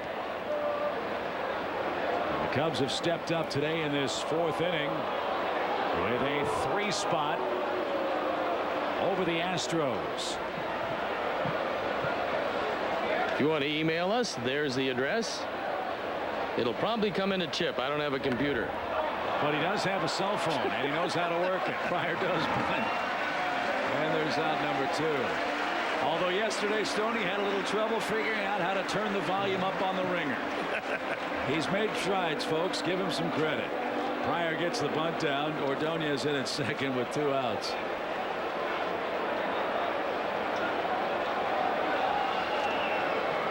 So a good bunt by Pryor, and now he doesn't have to run the bases, which is something that you'd like to avoid if you could. The Cubs still have a chance to drive home another one.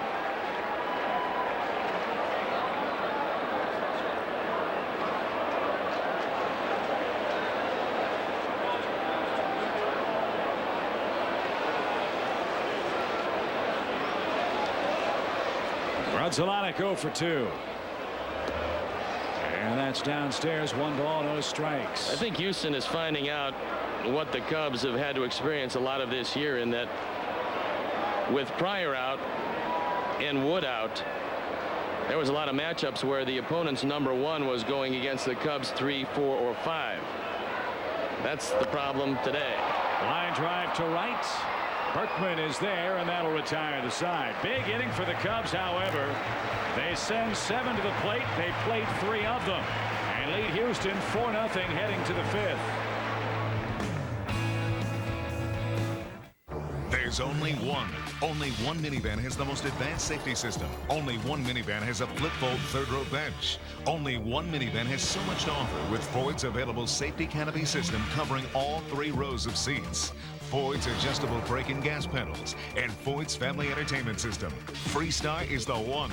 Get into an all-new Freestar with $1,000 cash back when financed through Ford Credit. Plus, $4,000 cash back or 0% financing for 60 months. Ford, the one and only.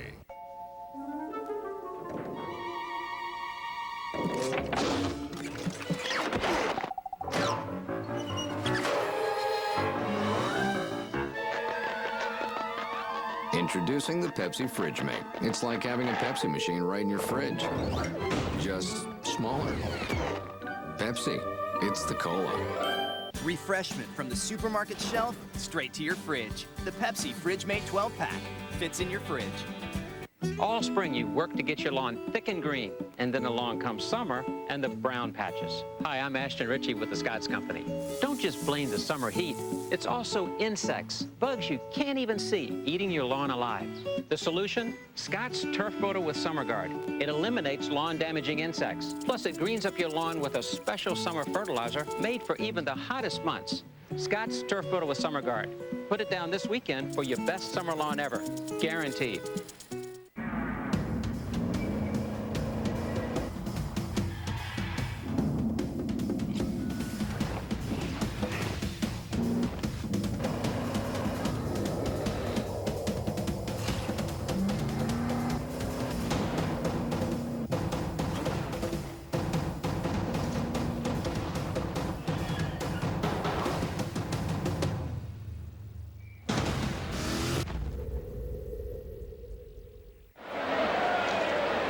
Well, Pryor's allowed just 2 hits through 4 innings. He's got a 4-run lead. He's retired 8 men in a row.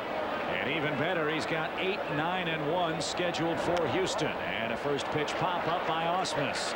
A lot of those today off the bats of the Astros. 9 up, 9 down, and even more impressively on 1 pitch. And I believe that's going to be it for Monroe.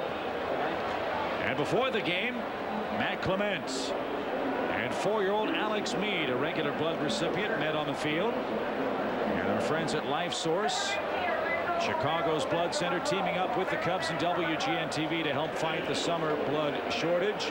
If you participate, those are the benefits. Plus, you'll be doing some good for your fellow man. For more information, dial 1-877-LIFE-SOURCE to get more information on the summer blood drive here in Chicago.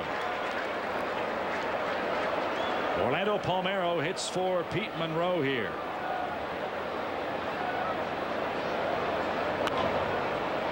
And that's lined out of play. He's quickly down 2 strikes. One of the reasons why Pryor is throwing so many pop-ups is he's using a whole lot of fastballs and throwing him tantalizingly letter high. It's got a little extra pop on it, and they can't get over the top of it. And Palmeiro waves weakly and is victim number 3 with the strikeout. And 10 up, 10 down. That was a straight change. You don't see many of those from Mark Pryor. And that was a particularly good one. Watch Palmeiro as he swings over the top of this one. Not much chance when you know a guy throws 94, 95 and suddenly takes a little something off. It will usually fool you. Back to the top now, and Craig Biggio. Biggio 1 for 2. And he swings at the first pitch. Boy, oh boy, Pryor's really gotten a lot of mileage out of first pitch outs today. He's through 5 with a 4-run lead here at Wrigley Field.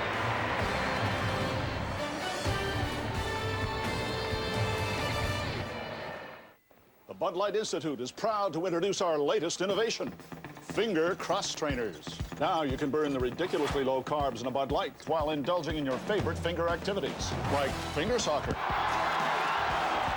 long jump, hurdles, kickboxing. Burn carbs like a champion, the Bud Light Institute way. Fresh, smooth, real. Bud Light, it's all here.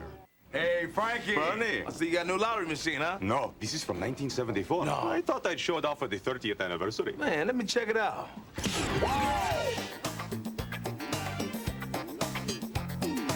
One more time.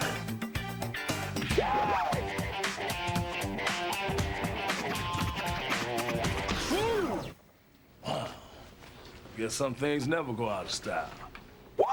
Expect the unexpected. The Illinois Lottery. Have a ball. This portion of Chicago Cubs baseball on WGN is brought to you by the 4,000 CarQuest Auto Parts stores across North America. You'll find it at CarQuest. And by Honda. See your Honda dealer to learn more about the great value Honda has to offer.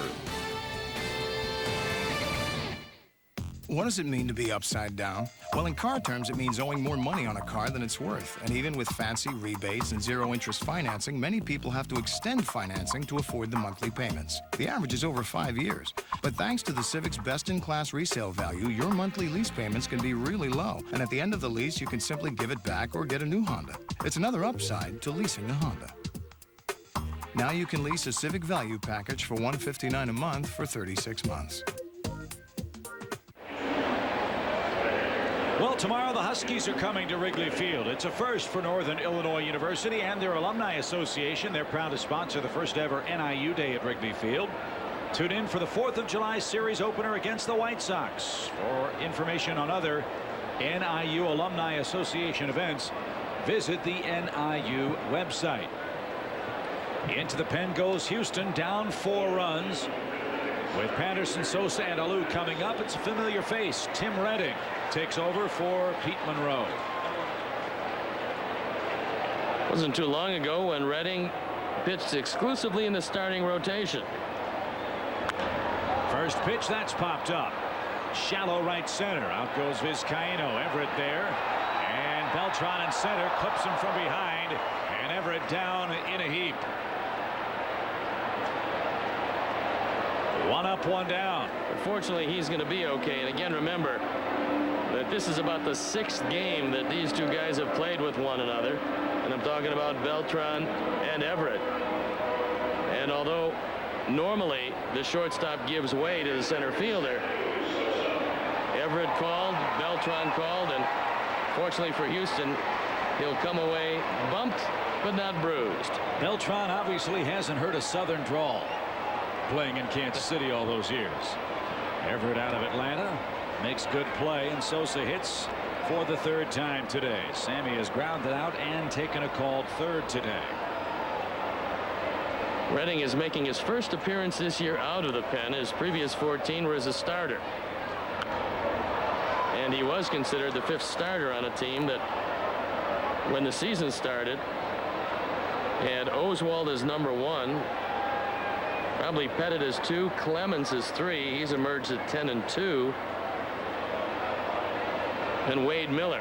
So it was going to be a great staff. Pettit's had elbow problems. Clemens has been otherworldly good.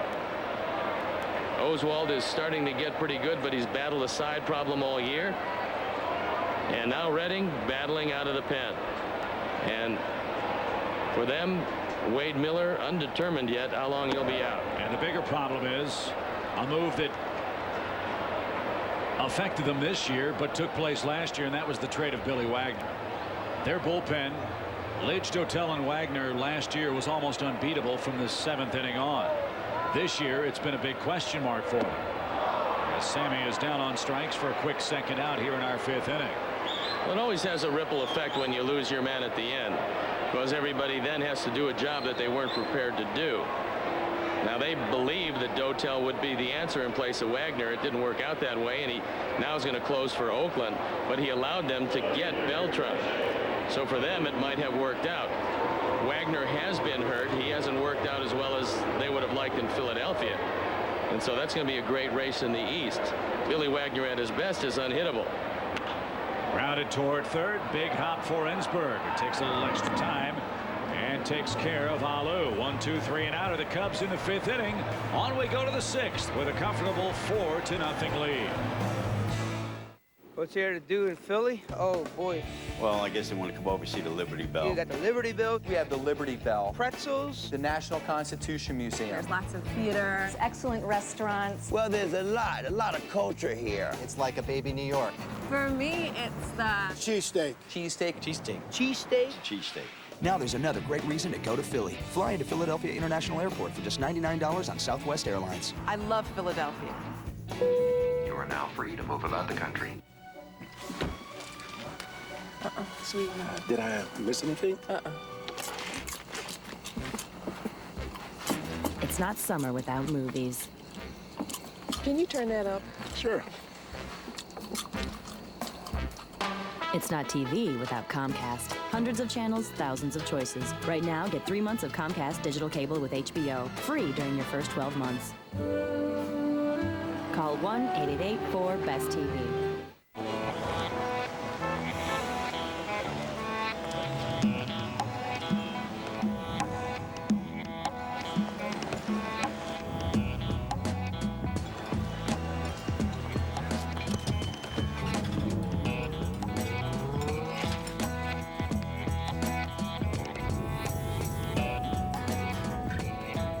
leave a lasting impression. The 315 horsepower FX from Infinity. Hey Cubs fans, only Cubs.com takes you straight from the ballpark to your computer. The game's never over when you log on to Cubs.com, your destination for live Cubs games online. Watch and listen to live games with MLB.tv and MLB.com Game Day Audio. Follow Stats Live with the unique real-time feature MLB.com Game Day. For fans who just can't get enough of the game, Cubs.com, the #1 site for Cubs fans, where baseball is always on. Well, Steve, I know the reach of WGN-TV reaches all the way to Pierre, South Dakota, and they have to be awfully happy with the way things have gone to this point. Well, I would certainly think so, but guys, although I do like Skip Ellison, I think the name is Chip that you're looking for. Maybe that's who they were talking about. You never know. Skip is an awfully loquacious fellow down in our truck today as the Cubs beating Houston again by a 4-0 score. A big game for the Cubs, a chance to pick up some ground on the front-running Cardinals. And I think a lot has gone right today for the Cubs. First of all, it's a resurgent Mark Pryor because he's unhittable to this point. And he's getting a lot of pop-ups early in the count, so his pitch count should be pretty reasonable as we enter this 6th inning already. Well, I think he went out with a game plan, and that game plan was get ahead early with the fastball and then found that the Astros on getaway day are swinging at all the high fastballs, not doing much with it. If you don't need a curveball, why throw it? Pretty smart plan, and you're right, it has worked very, very effectively for him. So one quick out in our 6th inning, and Carlos Beltran will bat. This is how you like to face this guy with the bags empty.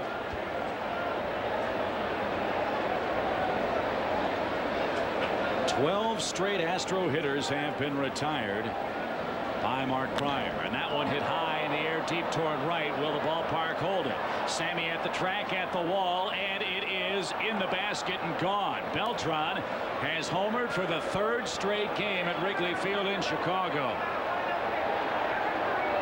3 home runs, 3 RBIs.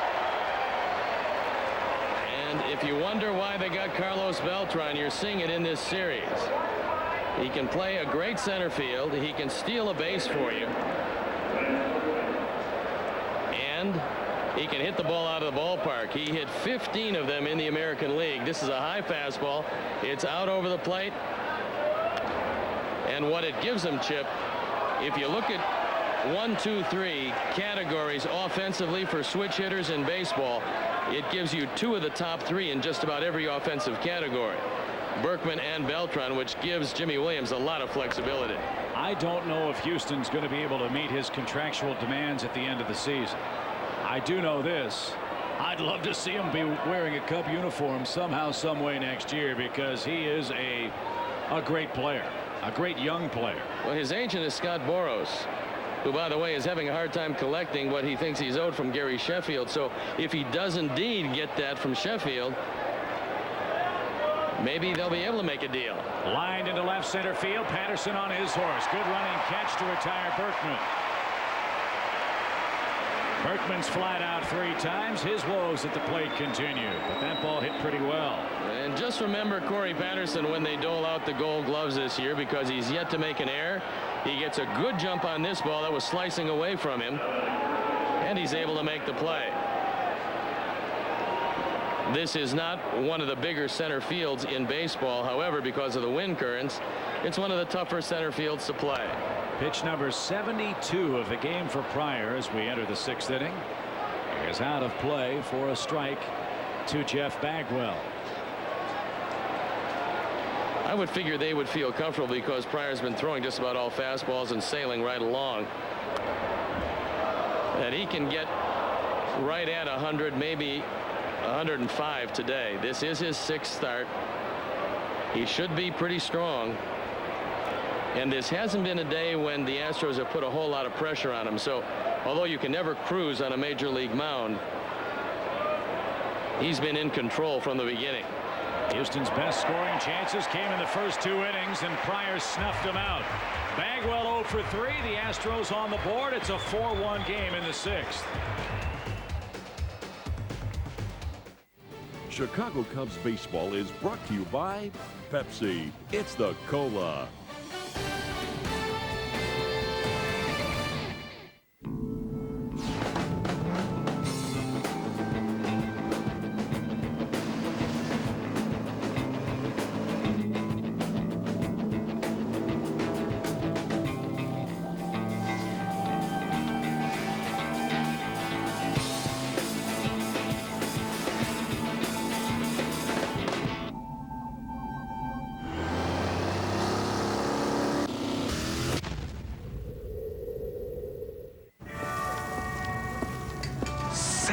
Sosa.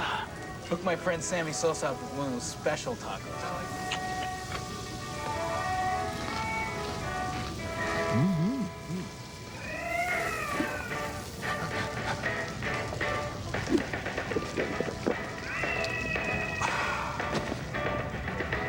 Hey! Tacos and Pepsi. Perfect double play. It's the cola. The best-selling minivan of all time just got better. Introducing the all-new 2005 Dodge Grand Caravan. Exclusively featuring available stow and go. 2 rows of fold flat seats with best-in-class in-floor storage. Plus, you can get adjustable overhead compartments. Fold and stow all the seats for best-in-class cargo capacity. All together making the 2005 Dodge Grand Caravan the only minivan with stow and go seating and storage, simply the best. Want more? Get more at the summer sales drive. Grab a Caravan and $1,000 bonus cash, plus get a cash allowance of $1,000. This portion of Chicago Cubs baseball on WGN is brought to you by Dodge. You can take life as it comes, or you can grab life by the horns. Dodge. Time now to have a ball with the Illinois Lottery moment. The Illinois Lottery is celebrating their 30th anniversary. And there's a good look at Stone Farnsworth with his proud papa here at Wrigley Field in Chicago. Well, I really like that name. I got to be honest with you. It goes perfectly with Farnsworth.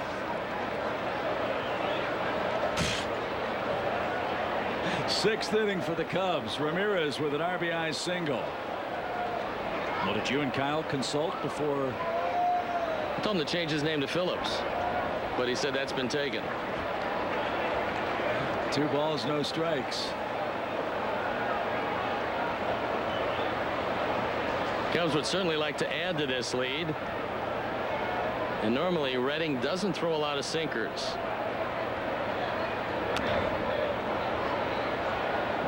Fouled out of play by Ramirez. Scott Rowland's going to start for the National League in the All-Star game at third base. Ramirez statistically ranking right behind him. The wild card, I guess, would be whether Jack McKeon rewards Mike Lowell for a great year last year with this year's reserve berth at third base. He has that luxury with some input from the other coaches. Well, you don't have to only take 2 third basemen. I mean, it really depends on who's going to be the representative from Montreal.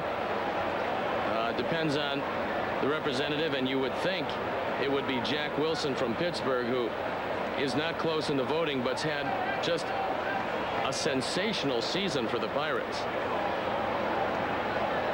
You know who's going to be behind the plate. That's the big boy who plays first a lot these days, Mike Piazza.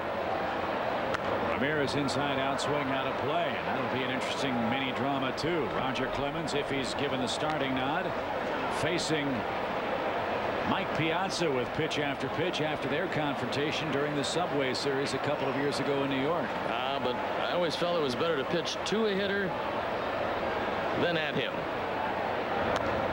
Popped up again. Ramirez stays alive at 2-2.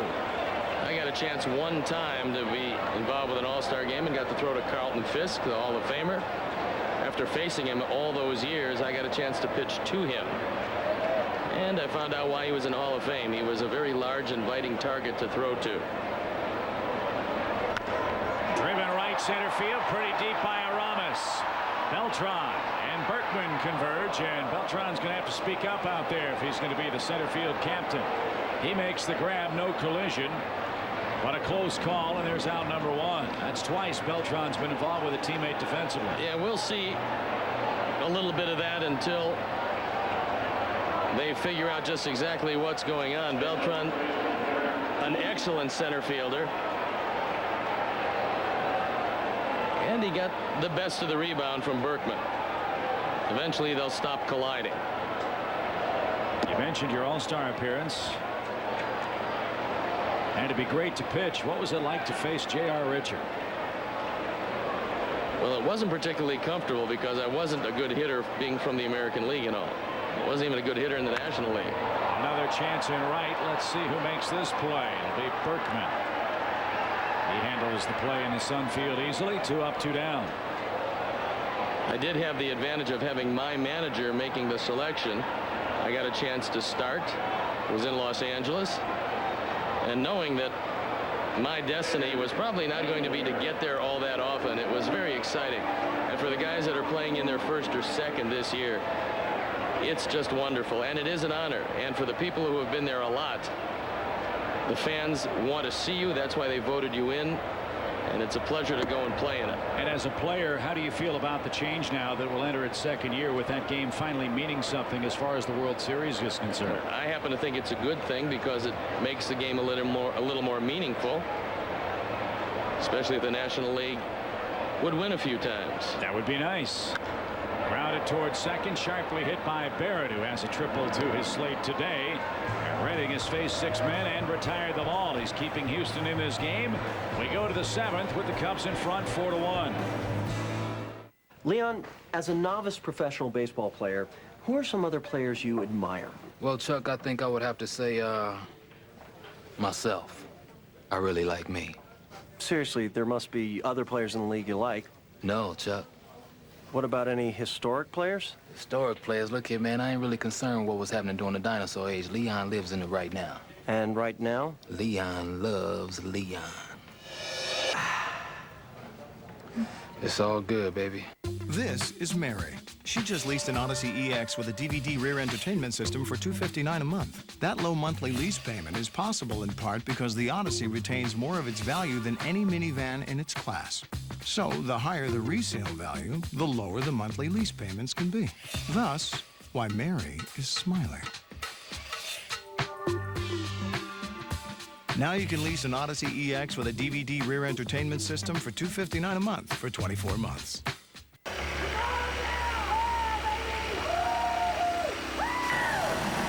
are you guys doing? We just ordered a new Dell! Great! Get ready. You've never seen a Dell like this. Introducing Dell flat screen LCD TVs. They're HD ready and save over $500 on the 30-inch TV, now starting at $2239. Delivered to your door, free. Just call or go online. Easy as Dell. Hotel questions you want answered. Is my hotel close to stuff I want to see? We'll tell you. Do they have a fun pool? We'll tell you. How about a health club? We'll tell you. We're the experts at Hotels.com. And if you book right now, we'll give you up to $30 back towards a free tank of gas. You'll also get great summer deals on hotels, like New York, from just $69.95. Get great rates on great rooms and some free gas to help you get there. Hotels.com. Best prices, best places. Guaranteed. Jose Vizcaíno leads off the 7th inning. This is the longest Mark Prior has pitched in the major leagues this year. And his pitch count approaching 75. So he's been real economical and has retired 14 of the last 15 men he's faced. And he really hasn't been in a whole lot of trouble. The first inning, he pitched out of a bit of a jam. Fly ball lifted towards center. Patterson breaks back at the edge of the track, hauls it in. Vizcaíno hits that ball hard, but is out number 1. Time to go back on the road with Hotels.com. The big weekend series with the White Sox starts tomorrow. At Stoney, the Sox come in red hot. They sweep away the Twins today, beating them 2-1. That was a big series for them. They established the fact that they could win in Minnesota, and they took, I think, the only team that can compete with them in the Central and flew by them in the standings. So they will come to Wrigley Field with a 2-game lead. And as far as the Cubs are concerned, let's wait for the resolution of this one. Inside and tight to Ensberg, who is 0-for-2 today. I'd like to send along best wishes on a speedy recovery to Dorothy Fitzpatrick, who's been under the weather. She's a tremendous Cub fan. Dorothy, we wish you well. A ball low to Ensberg. 2 balls and a strike. Julia Terrell watching us from Three Hills, Alberta, Canada today. 90 years young and loves the Cubs coverage on WGN. Dorothy Oaks from Tucson, Arizona, also checking out the Cubs and Astros today. Ensberg chops it toward third. Ramirez can't get it. That's under his glove and into left field, and Ensberg aboard with a 7th inning hit. That would have been a very good play by Ramirez. Had a move to his left. The ball was hard hit. Aramis couldn't make the play. He was there, but went under the glove. Still a difficult play and a base hit. Hey, Stoney, what are you going to do besides getting married this offseason? Well, let's see. Want to sharpen up the curveball a little bit? I personally don't know, because I only have 2 pitches left, my first and my last. Well, Fernando Valenzuela is going to pitch from Mexicali this winter in the Mexican Baseball League. Well, he has the ability to do that because he is still only 33 years old. Well, so are you in dog years. Oh, my God. He is coming back. He's coming back. Well, he had the advantage of always throwing 79 miles an hour. He can probably do that now. Maybe he could drag Rick Monday along with him out of the Dodger broadcast booth and have him patrol the outfield. That's a neat story. We wish Fernando all the best, and we'll see the Dodgers a bit later on this summer here at Wrigley Field. 1 ball, 1 strike as we approach the top of the hour, and the fine young men of the Notre Dame Dons 2A baseball championship squad are in the booth getting ready to lead us into Take Me Out to the Ball Game. The 1-1 pitch. Ball too low. 2-1 your count.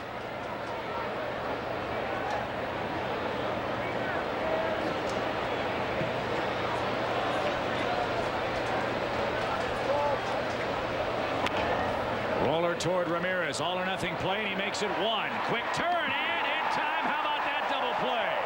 What a turn by Grudzielanek. Houston's done in the 7th. 4-1 Cubs. Time for Take Me Out to the Ball Game. Let's get up here for Take Me Out to the Ball Game. Class 2A baseball state champions and Notre Dame High School Dons. All right, Chicago, help us sing the 7th inning stretch with the Notre Dame state champs. A 1, a 2, a 3. Take me out to the ball game. Take me out to the ground. Buy me some peanuts and Cracker Jacks. I don't care if I ever get back, for it's root for the Cubbies. If they don't win, it's a shame. For it's 1, 2, 3 strikes, you're out at the old ball game. Let's get some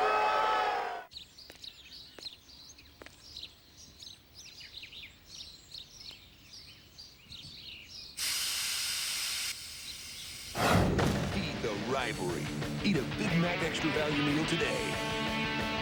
If you're getting married, we'll rent you a tuxedo for as little as $50, which is pretty good, considering her dress probably cost as much as your car. Rent 4 tuxedos, and the groom's is free. You're gonna like the way you look. I guarantee it.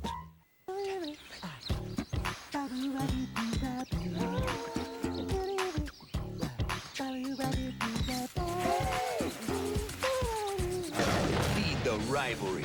Eat a McGriddle's Extra Value meal today. What's white? Hey, when you get done with that sunblock. And red. Think you could hand some over? And blue all over? 3 of America's biggest comics. It's new and it's blue. You don't want to get too burnt out here. You got that right, partner. Blue Collar TV. Premiering Thursday, July 29th on WGN. This is WGN. We're having a party. What's going on? You guys want to hang out? So is this like a self-help group or something? Chicago's WB. Well, we go to the bottom of the 7th inning. Will the magical day for Rey Ordonez continue? He is 2 for 2 with an RBI single today. And that's off the plate for ball 1.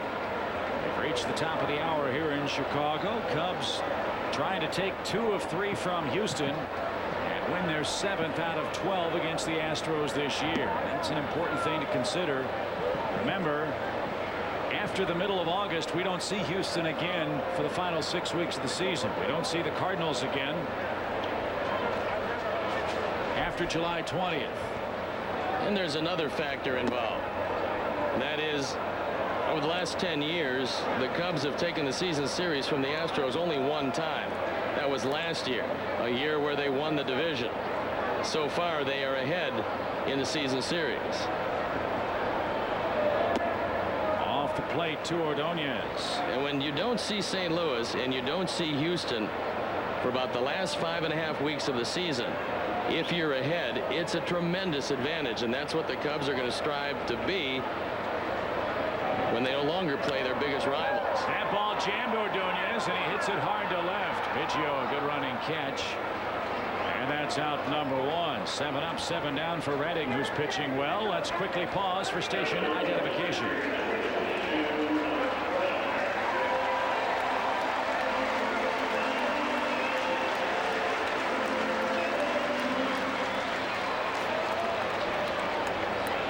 Again, Chip Carey, Steve Stone back at the ballpark. A terrific day for Mark Pryor this afternoon.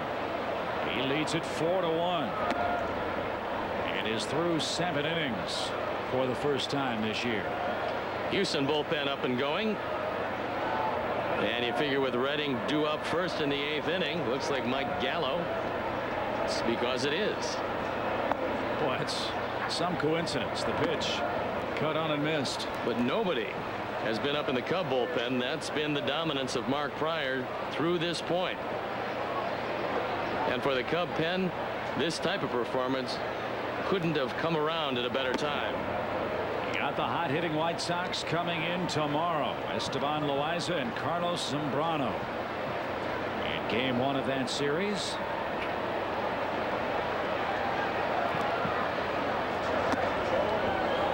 One ball, 2 strikes, and the pitch freezes Pryor for 8 in a row.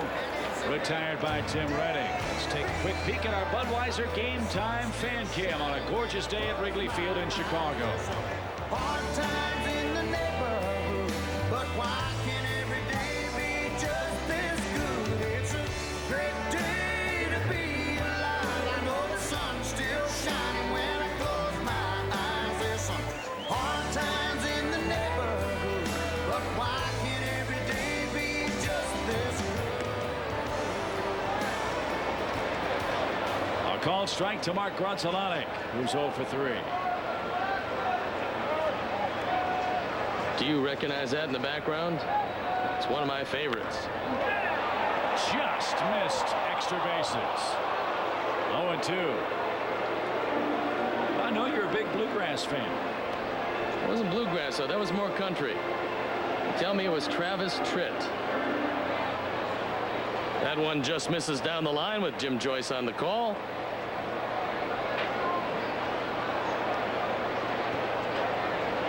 And unfortunately, he called it well. That ball was foul. That's been a rarity, however. The 0-2 pitch lined out of play again by Grudzielanek. And for the Astros, Redding has done a good job of making sure that, 1, they kept the game close, and 2, they didn't have to go further in the bullpen. So although he's a starter by trade, this was an essential performance for Jimmy Williams and the Astros. Interesting, too. Redding, a starter, works off the stretch since coming out of the bullpen. It's worked well for him. 9 up, 9 down. Cubbies in the lead. 4-1 your score, heading to the 8th. I know the sun's still shining when I close my eyes. There's some hard times.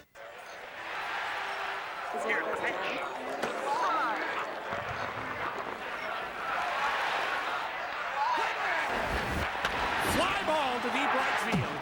Rounding first, going for second, going back to the wall. He's going to test his arm. Here's the throw.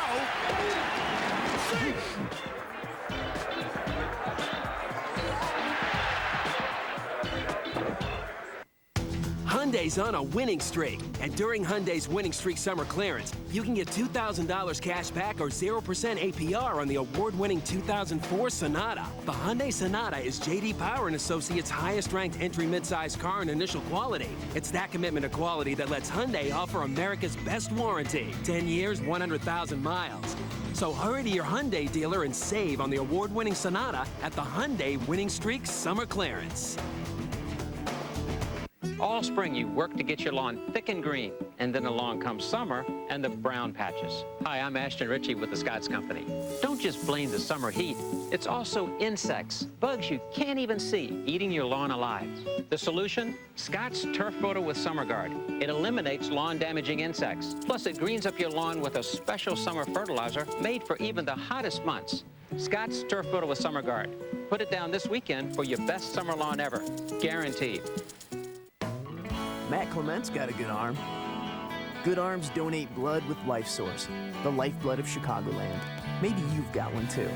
Donate. Call 1-877-LIFE-SOURCE. We knew you had it in you. Chandler and Joey get ripped off. What the hell happened? Where the hell's all of our stuff?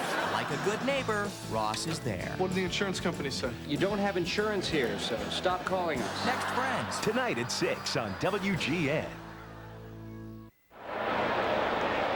Jason Lane pops it up as we head to the 8th inning. He's pinch hitting for Tim Redding. And Lane very quickly out number 1 in our top half of the 8th.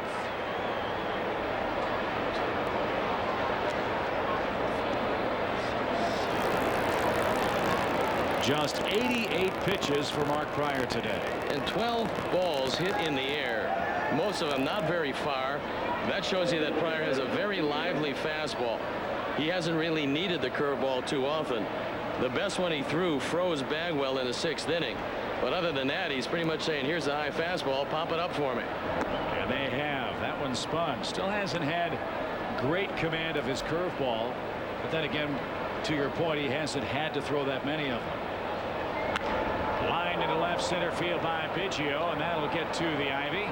Biggio around first on his way to second with the 5th Houston hit. Biggio 2 out of 4 today, and the Astros still very much alive. With that in mind, the Cubs bullpen has gone to work. Well, you're getting to the part of the batting order that's going to give you a whole lot of problems. And with that in mind, the Cubs have Mercker in the bullpen. And the reason is, if you have a choice of facing Beltran and Berkman, you want to face them from the right side. They're both switch hitters. They're both more powerful as left-hand hitters, and that's why Mercker is up, in case Mark Pryor has some problems, because it starts to get a little tough in the middle. Wow, how about this? They're going to pinch hit Everett, and Lamb will come in.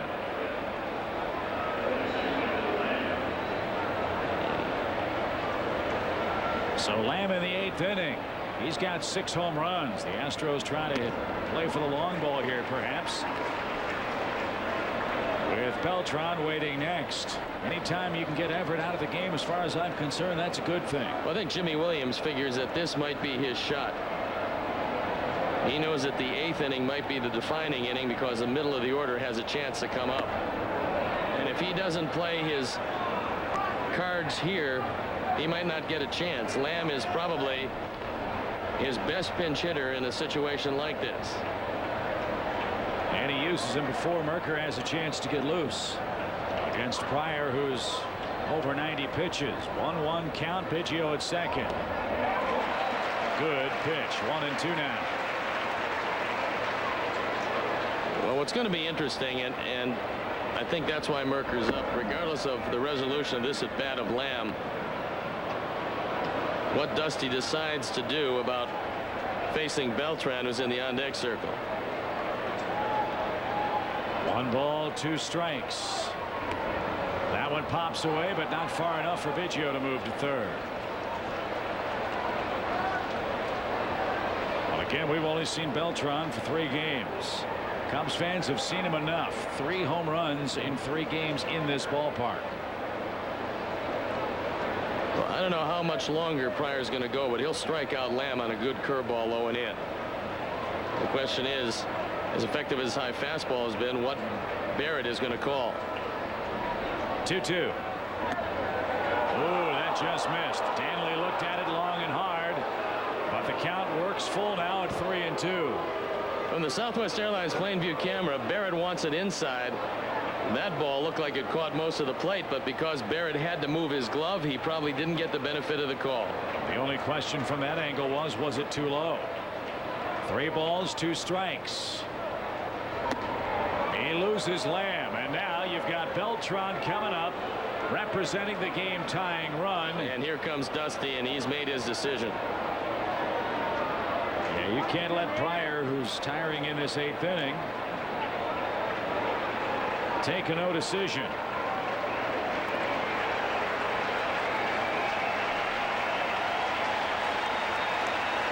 So the crowd's going to holler for Mark Pryor. His longest outing of the year, 7 innings and 1/3. He walks 3 men, strikes out 4, and gives up just 5 base hits to Houston, and he was very, very effective and economical.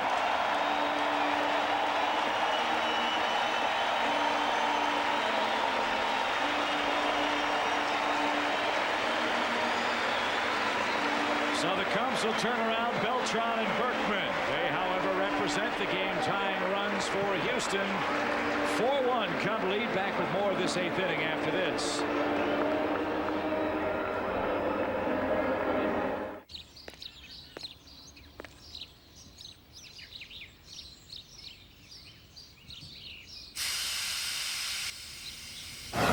Feed the rivalry. Eat a Big Mac Extra Value meal today. His presentation to the board was in an hour. And while he managed to keep that trying, well, he wasn't. Which is why he was pleased to discover that our selection of big and tall was not only extensive, but at prices that, well, wouldn't soak him. After all, he had enough of that for one day. You'll find big and tall sizes at the Men's Warehouse. You're gonna like the way you look. I guarantee it.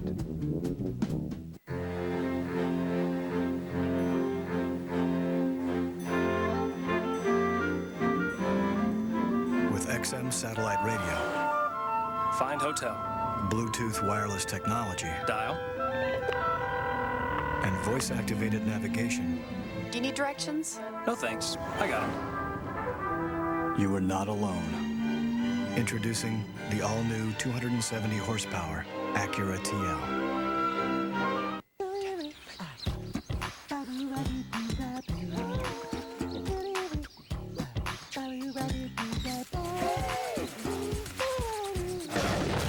Rivalry. Eat a McGriddle's Extra Value meal today. The Cubs and Sox get it going tomorrow, and on Saturday, July 3rd at 12:20, arrive early and be one of the first 10,000 fans and get a commemorative lapel pin, compliments of LaSalle Bank. This guy's a pretty tough out from both sides of the plate. He's never had a hit against Kent Mercker, and that's why Mercker's in the game. Toward left. Beltran has belted it.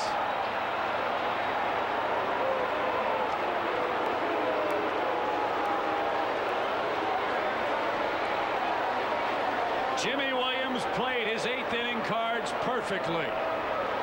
Well, Chip, you know, we both talked about it, and Jimmy Williams felt this was the inning where he had to unload the bench because it was the inning when Beltran and Berkman come to bat. They take away the win from Mark Pryor. They tie it up. And before a lot of folks think that Dusty should take some heat by taking out Mark Pryor, it was probably time to take out Mark Pryor, face Beltran from the right side. All a manager can do is make the moves. Then it's up to the players to perform. Berkman hits that ball into shallow left. Ordonez will make the play. So Beltran with 4 home runs in this series. And she's a little too happy for the liking of Cub fans. Well, Dusty just looked out at Barrett and said, go talk to Mercker. It wasn't anything but give Farnsworth a chance to get loose because I don't want Mercker to face Bagwell. And Farnsworth is just starting to get loose. Barrett's going to take as much time as Kerwin Danley will give him. There's no way that Dusty wants to go against Bagwell without Farnsworth in this game. So let's see what happens. So Mercker allows his first home run this year to a right-handed batter in 46 at-bats. And the crowd's going to give it to Dusty Baker, but he made the right move. It's not his fault that Beltran hit the Mercker pitch. And so the game tied 4-4 in this 8th inning of play. A no decision for Pryor. And Farnsworth Looking in at the pitcher's mound, waiting for the summons, and he will get it. So it'll be Bagwell against Farnsworth. A 3-run homer allowed by Mercker to Beltran allows Houston to tie this game. 4-4.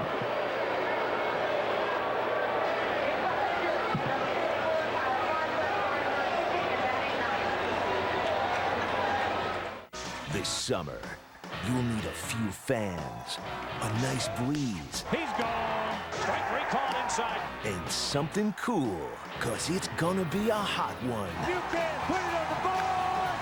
Yes. From the plate is not in time. Yes. He caught it. A rocket hit to left center field. Get him. Get him. And that's long gone.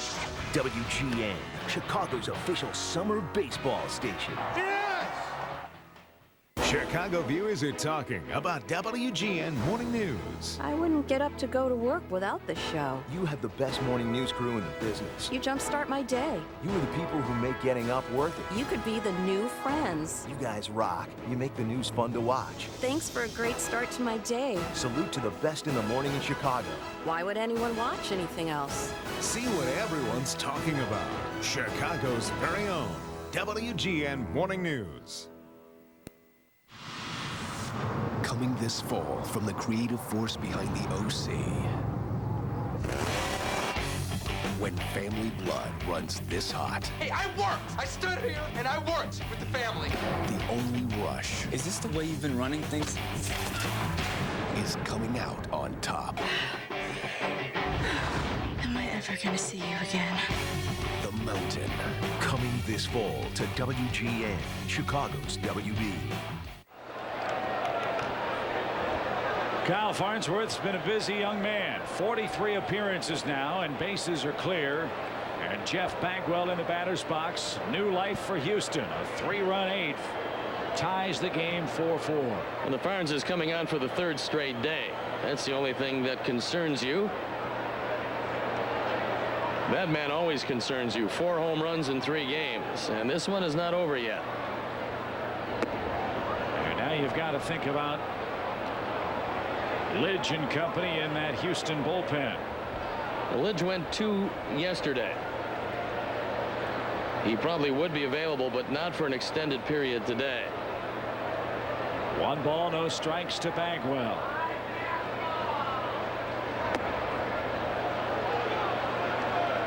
Ball 2, 2-0.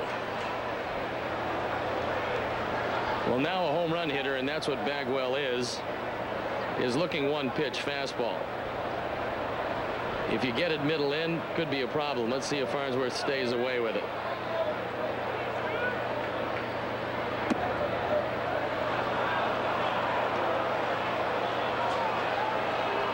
I would be giving Bagwell the 3-0 green light for the simple reason you got Vizcaino in the on-deck circle, who's not a home run hitter.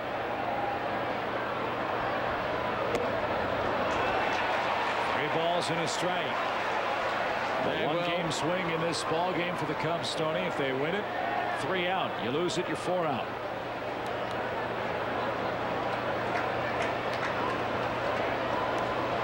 Three balls and a strike to the Astro first baseman.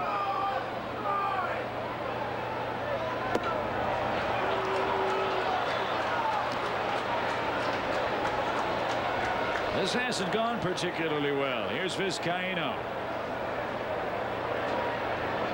Well, Bagwell hasn't run real well this year. 1 steal. He's been caught 4 times. But he is a real smart player, and he knows that Farnsworth doesn't deliver the ball all that quickly to the plate. So you do have to keep your eye on him at first base. He measures off a very short lead over there. 3 are in, 2 are out. And a big swing and a miss by Vizcaino. The Cubs were cruising right along. With 1 out in the 8th inning, Biggio doubled. Lamb walked. Mercker replaced Pryor, and the first pitch hit by Beltran left the park for a 3-run game-tying home run, his 2nd home run of the day. And this is when the man who pitched in the middle, who's not going to get too many accolades, deserves a big pat on the back, and that's Tim Reddick. We said it at the time. Yeah, because he came in after Monroe had given up 4. He held the Cubs right there, kept the game close, and even though they were doing nothing, against Mark Pryor, he still kept them within range of the bat of Carlos Beltran. It's David Weathers throwing in the pen. Not a real successful outing the first game of the series against the Cubs. 3 runs in a third of an inning. That was the ball dropped by Biggio, you might recall. In the 7th inning of a 7-5 Cub win. 2 quick strikes to Vizcaino.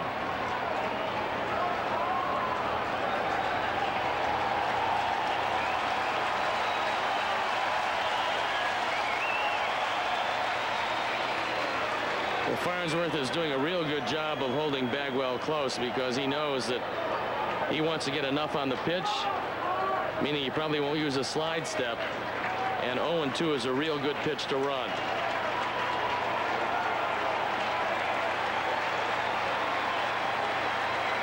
He's going. Good jump. And the pitch bounced over the Houston dugout.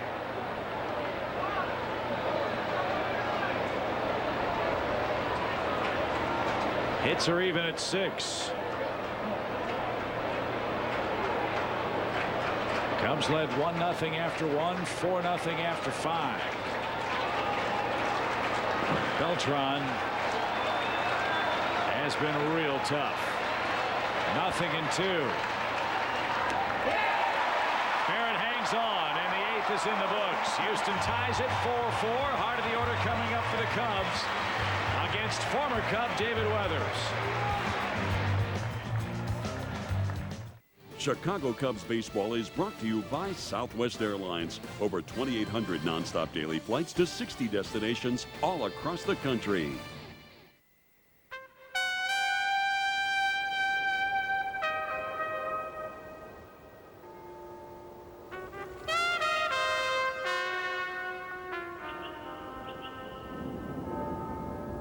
Got an old buddy waiting for a visit in Washington? With Southwest Airlines' 8 daily nonstop flights from Chicago Midway to BWI Airport, flying Southwest is your best route to the capital. You are now free to move about the country.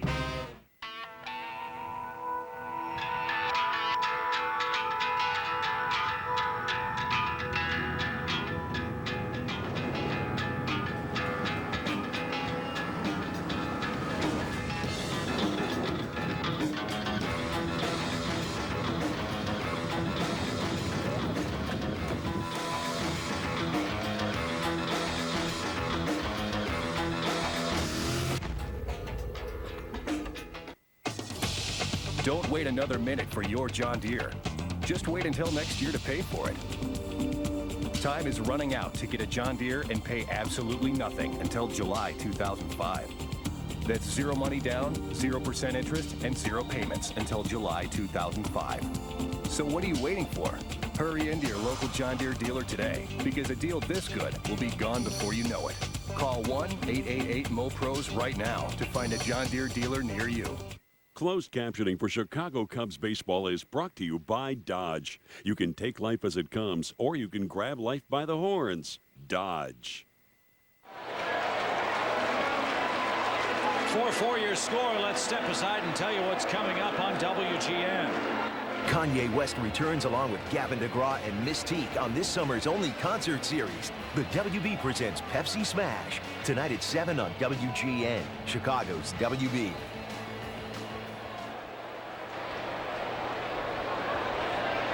David Weathers to pitch, Corey Patterson to hit, then Sosa, then Alou. A good day for Corey, 1 for 3. Mike Lamb stays in the game to play second. Vizcaino moves from second to short. Adam Everett out of the game defensively for the Astros. And a high hopper hit to the right side. Funny hop. Bagwell doesn't throw well, and that costs him an infield hit. That's one of the reasons why you hustle down the line on every play. Corey Patterson with great speed has a couple of infield hits today, and he had to beat Weathers to the bag. Not Bagwell's fault. He shot putting it over there. That shoulder just is not all that good, and that's the go-ahead run at first. That's see how the Cubs play it here in the 8th. You know, they'll try to keep Patterson close. The Cubs not a great base stealing team, but Corey has the bulk of them with 9 in total.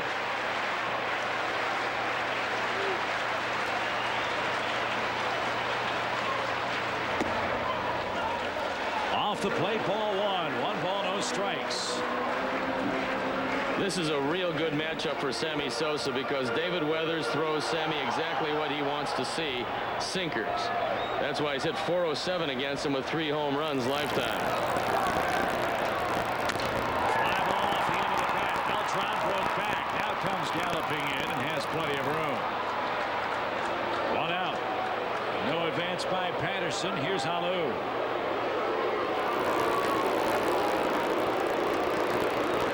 Is 1 for 2. An RBI single in the first, a walk, a steal, and a run scored in the 4th. Those are the numbers by David Weathers, piled up with both the Mets and the Astros. He's been fairly generous at both places. As an Astro, a .568 ERA, overall .450. And Moises has also had some good luck with him.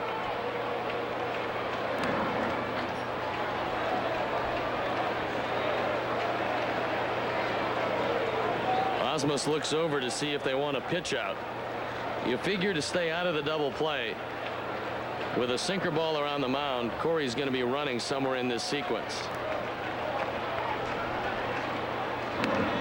Banks standing up. How does a base runner measure the proper length for his lead when a man like Weathers tries to pick him off? You can get back standing up. You know you can take an extra step. And Corey's getting a real good lead at first. Not going. Downstairs for ball 1.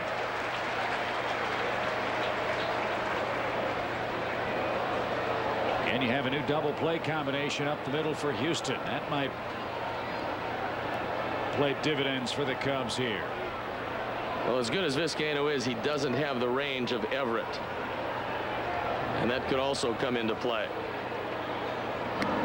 Close play. That's about as far as Corey wants to wander. Well, you saw the extent of the lead. If you can get back diving, and Corey knew that he could take an extra step on his lead after getting back standing up, he's able to get in just ahead of the tag. Now, Weathers is 1-2 to home plate. That's below league average. Another close play. You've said for a long time it is a simple game of arithmetic. Leather to leather in the throw. 1-3 is average for the pitcher. Leather to leather, catcher to the second baseman or shortstop, 2 seconds. Anything over 3-3 you can run. Anything under, you better depend on a bad throw. So the fans now booing Weathers for going over there, but Weathers realizes that that's the Cubs running attack at first base, and he also is the go-ahead and potential winning run. So he also figures if he makes him dive back 4 or 5 times, he might lose just a half step. That might be the determining factor. Hawkins up in the Cub pen. He'll come in if we score in the 8th. 1-0 count, not moving. Pitch is over the outside corner.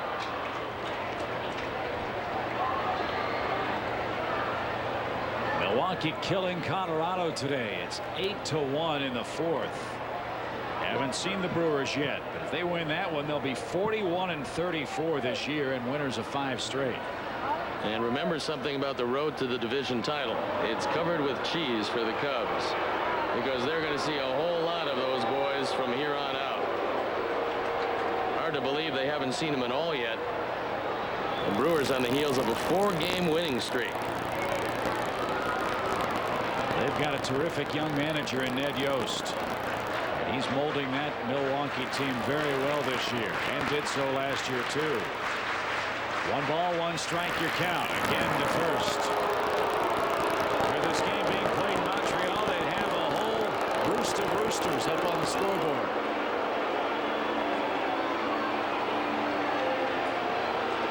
Weathers figures at this point he might have worn out Patterson to the point where he's not going to go.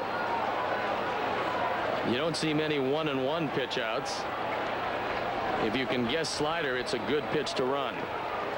He's going and stops. That's twice today. Patterson's gotten a jump and hasn't been able to move on to second base. Ball 2, strike 1 to Alou. Well, he did get the slider, but he didn't feel that he got a good enough jump. And that time Weathers was less than 1-1 to the plate.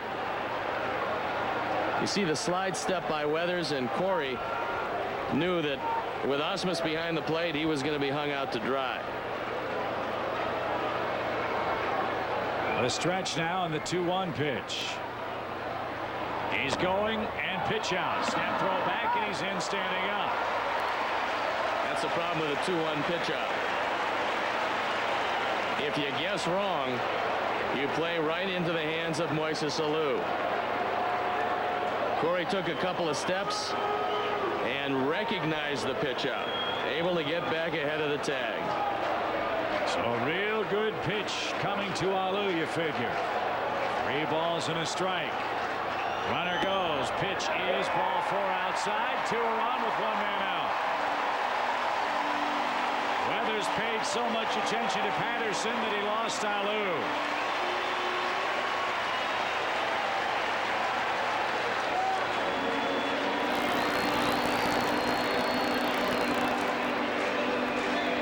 Now Jimmy Williams comes out.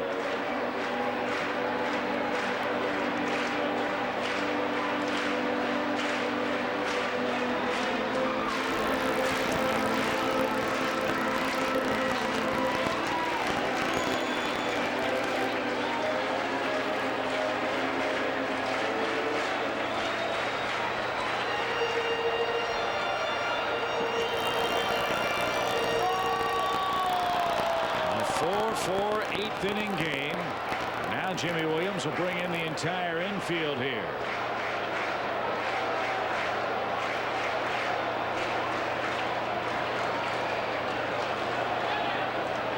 Well, I think the way he wants to defend Ramirez is going to determine who holds Patterson close at second base. That's one of the things that he wanted to articulate to his team, because if Patterson steals third with only 1 out, you got to bring the infield in, and it takes a fly ball to score him. That's why he probably said, look, this is the way I want him pitched, and it's going to be up to Lamb to keep him close at second.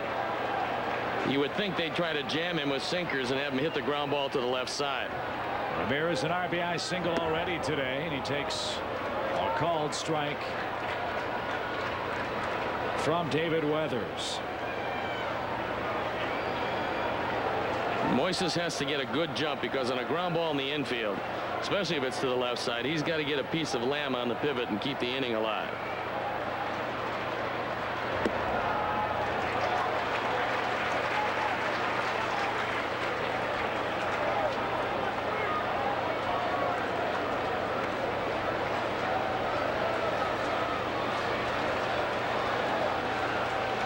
One ball, 1 strike. Didn't miss by much, but miss it did. Derek Lee's waiting next. Nobody up for Houston. It's in the hands of Weathers.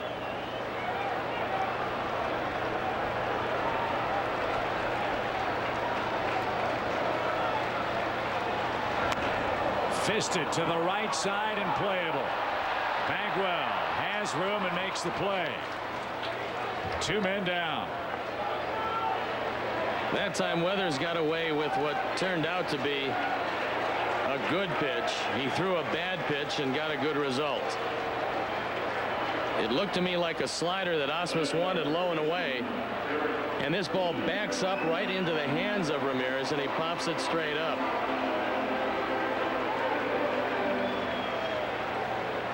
So Derek Lee, the Cub hitter, he scored a run in 3 tries today.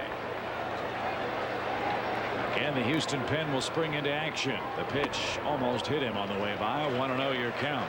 Derek Lee has had no luck with David Weathers, just 1 for 12 lifetime.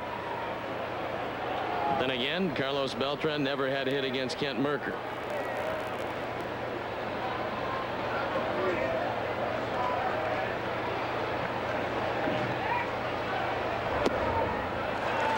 Taken low, ball 2. Kirk Bullinger, the right-hander on the left. Mike Gallo, the left-hander on the right.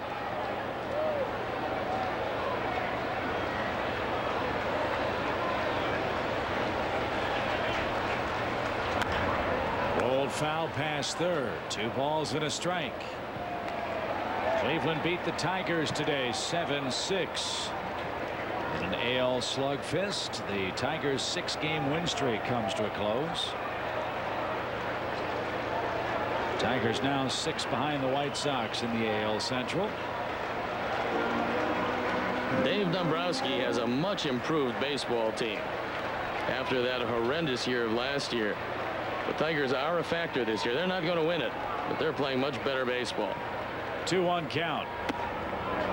Inside corner. Derek thought it was too tight. 2-2. Kerwin Danley on the call. Osmus wants it up. And he gets the benefit of the call.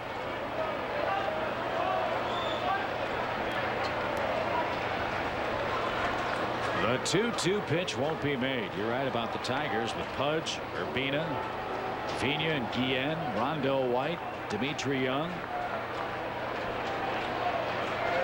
They are a lot tougher. The 2-2. A full count. So the advantage for Alou and Patterson here. They can get a head start. It's kind of interesting because Osmus has been asking for everything up from David Weathers, which goes against what Weathers does well, and that's throw sinkers.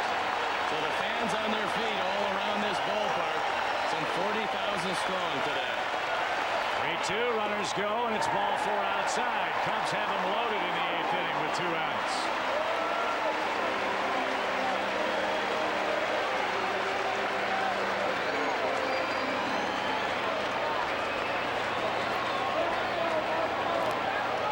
Now Osmus really has to concentrate. Anything in the dirt, he's got to surrender life and limb to keep Patterson at third base for Houston. Bases are full in the 8th inning. Cubs trying to go back in front. Rolled to the left side. Vizcaino gloves, fires to second in time, and that'll retire the side. Cubs load them up, fail to score in the 8th. We go to the 9th. A 4-4 game. Leon, you're a star football player trying to play professional baseball. The question, why? Well, Chuck, the reason's simple. Like a lot of Americans, Leon struggles to make it financially. $20 million a year just doesn't go as far as it used to. It doesn't? Now, when you get 4 mansions, 6 SUVs, and 12 sports cars to support, it doesn't. Still, why play baseball? Because the post office wasn't taking applications. I told you, Chuck, cash. Well, my kid's gonna love this. That'll be $5. Get ready for a whole new kind of Dodge. Introducing the all-new Magnum. First, you see stunning performance. Another look reveals surprising versatility. Open it up and you'll find a tri-fold cargo floor. Bold styling that features a unique access liftgate. Even a powerful Boston Acoustics CD sound system, which makes the all-new Dodge Magnum a whole different ride. Grab yourself a new Magnum, starting under $22,500, only at your Dodge dealer. Biggest news for your smile since fluoride? It's liquid calcium. Help restore enamel luster with Arm & Hammer Enamel Care toothpaste. It's baking soda and liquid calcium. Goes on, fills in, restores brilliant luster with daily brushing. Nothing else like it. Enamel Care. Will my car be ready this afternoon like you promised? Yes. Will you try to sell me something I really don't need? No. Come to Midas for great value and service every day. Lifetime guaranteed brake pads or shoes are just $89.95 installed. Guaranteed for as long as you own your car. Trust the Midas touch. This is a test. A test where reality and perception are challenged. Where passion and sheer ingenuity are realized. Where a distinguished racing heritage and a raw sensation of power meld into one. The bottom line, this car tests you. The S2000 from Honda. The Chicago Cubs strongly encourage the use of public transportation going to and from Cubs games. The CTA Red Line stops at Wrigley Field at the Addison Station. For night and weekend games, fans who do drive should take advantage of remote parking and free shuttle bus rides available at DeVry University near Addison and Western for $6. Sorry about that. I was a little slow on the university. Doesn't happen to a Kent State grad too often. For more details, call the CTA hotline 773-836-7000 or visit Cubs.com. Ninth inning, Ensberg leads it off against Kyle Farnsworth, and it's 0-2. Well, nobody in the on-deck circle yet. Something that if Dusty wanted to press it, he would have somebody up there.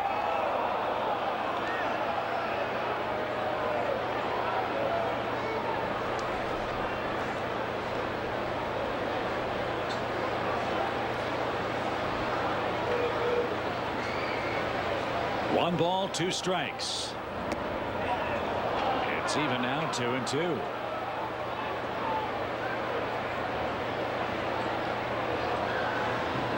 Jimmy Williams will make a decision if he wants to hit with Osmus, who's due up next.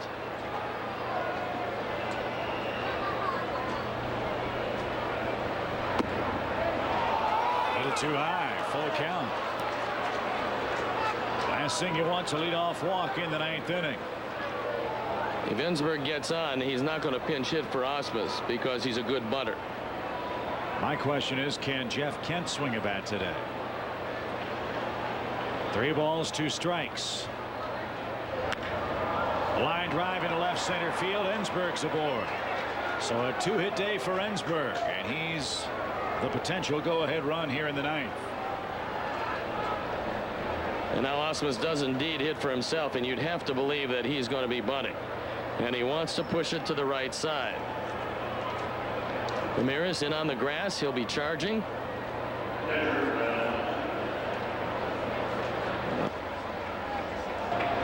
He's looking for his 5th sacrifice bunt, and he handles the bat well.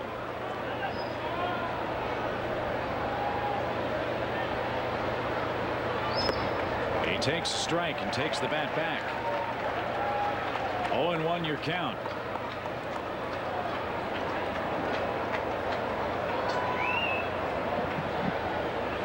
Farnsworth faced him yesterday, and he struck out looking. That one almost chased Jose Cruz back into the dugout, as Lee made a very good play. Jose, of course, a very popular first base coach whose son is having a resurgent year with the Tampa Bay Devil Rays. Yeah, Tampa Bay, as we said, 4.5 games out of a playoff spot in the American League. Remarkable turnaround for the D-Rays, who, however, are not having the best of days today. They're down 10-0 at home to Toronto.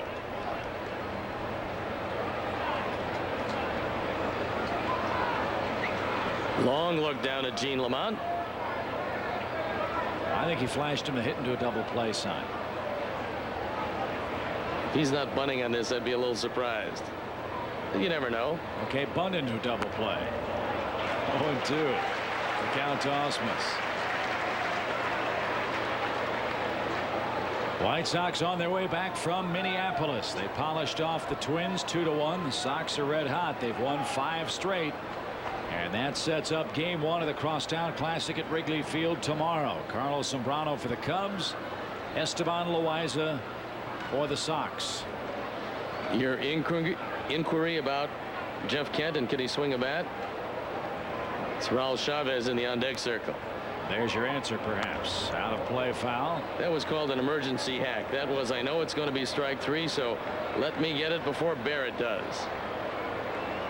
Interesting swing by Osmus. You'll probably see some swings like that out of me Saturday.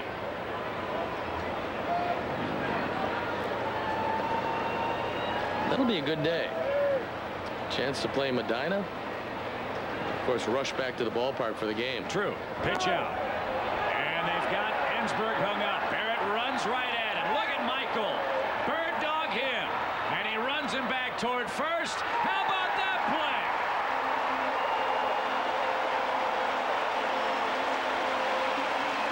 How about the call from the dugout? 0-2 count. You call the pitch out. Landsberg is going, it's the best rundown you can possibly make if you don't have to make a throw. And what Barrett wanted him to do was commit one way or the other and was not going to let go of the ball until he did. And then he winds up running him down in full gear. The great thing about this game, it's been around since Custer's last stand. I don't think I've ever seen a man caught stealing 2 unassisted. You just did. Base is clear, and the pitch popped up. Derek Lee coming over, and he makes a tough catch in the high sky and the bright sunshine. That was a great play by Lee. Lee didn't know he was going to take it, and what the pitcher has to do is come over, and he's the man that's going to call the play. At the last instant, into the sun, Derek Lee makes a final lunge at it and makes the catch. So 2 outs. Chavez will hit.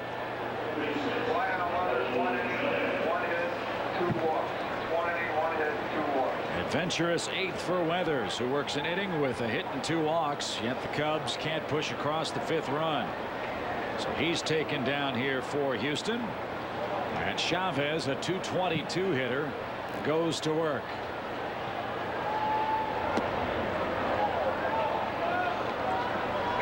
Should disaster strike for Houston, I wonder who their 3rd catcher is. As long as it's not you or me, we're in good shape.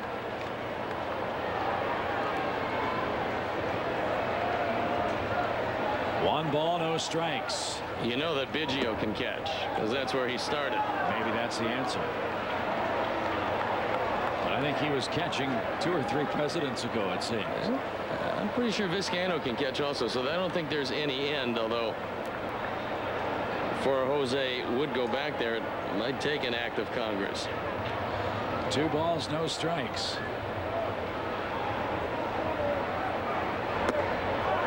Right through there.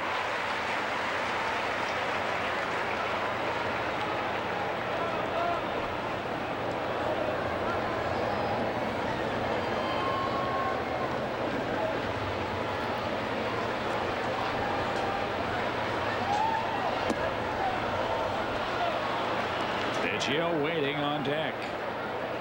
This is where with Chavez, he doesn't have a whole lot of power. You throw it over the outer third and just say hit it as far as you can, because the last thing in the world you can afford is a walk with Craig Biggio waiting there.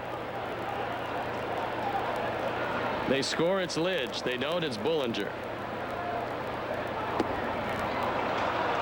And Biggio hits with 2 out.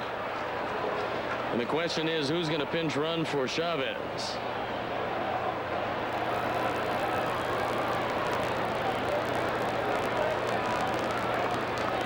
Jimmy Williams has just Jeff Kent left on his bench, but he could use one of his starting pitchers. If the legs are good enough, and apparently at this point on first base, he's leaving Chavez in the game. And that could come back to be a factor. 2 hits for Biggio.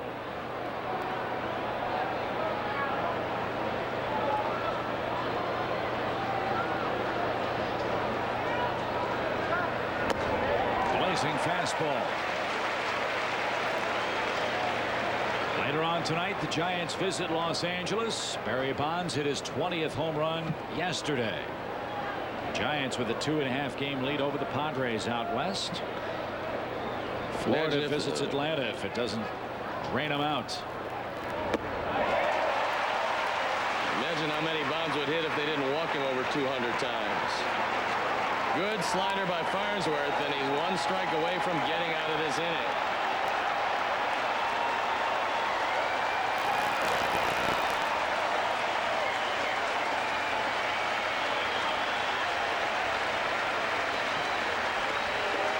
No balls, 2 strikes.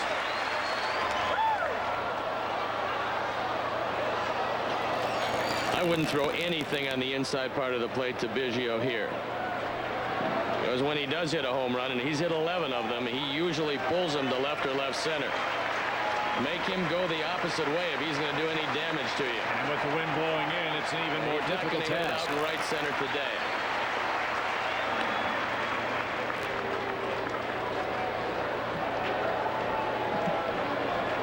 Jason Schmidt, by the way, is going for the Giants today and going for his 11th straight win. Jose Lima's going for the Dodgers. Lima's been a pleasant surprise out there. He's 6-3 for LA. And starting in place of Hideo Nomo. 0-2 the count to Biggio. He does stay away, and Craig fouls it straight back.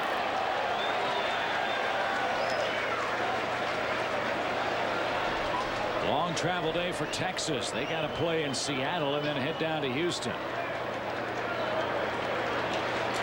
I'm sure the Astros feel terrible about that.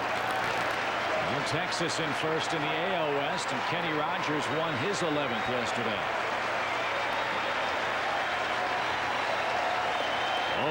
0-2 the count.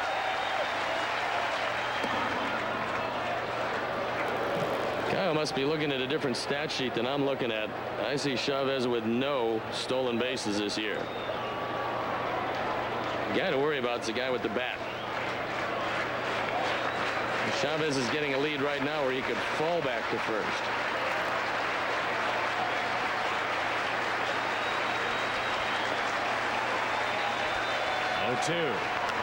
Fly ball left center field, not too deep. Corey Patterson gallops over, and the side retired. On we go to the bottom of the 9th inning. Let's get a Cub win. 4-4 your score. Your time is valuable. Why get your news at 10 o'clock? Watch WGN News at 9. Chicago's #1 News at 9. A full hour of news, weather, and sports every night. All the information you need, only earlier. We know you're busy. Get the news at 9, and then get on with your life. Chicago's very own WGN News at 9. Steve Sanders, Allison Payne, Tom Skilling, and Dan Rowe. Watch WGN News at 9 tonight.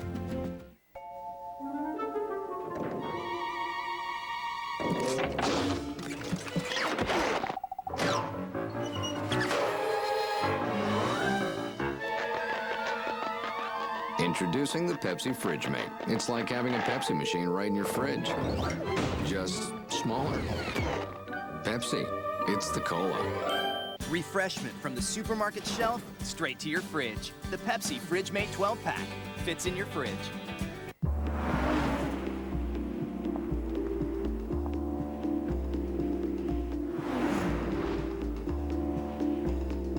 The Infiniti G35 Coupe has 280 horsepower, a sport-tuned suspension, and available 6-speed manual transmission for performance not only when you want it, but when you need it.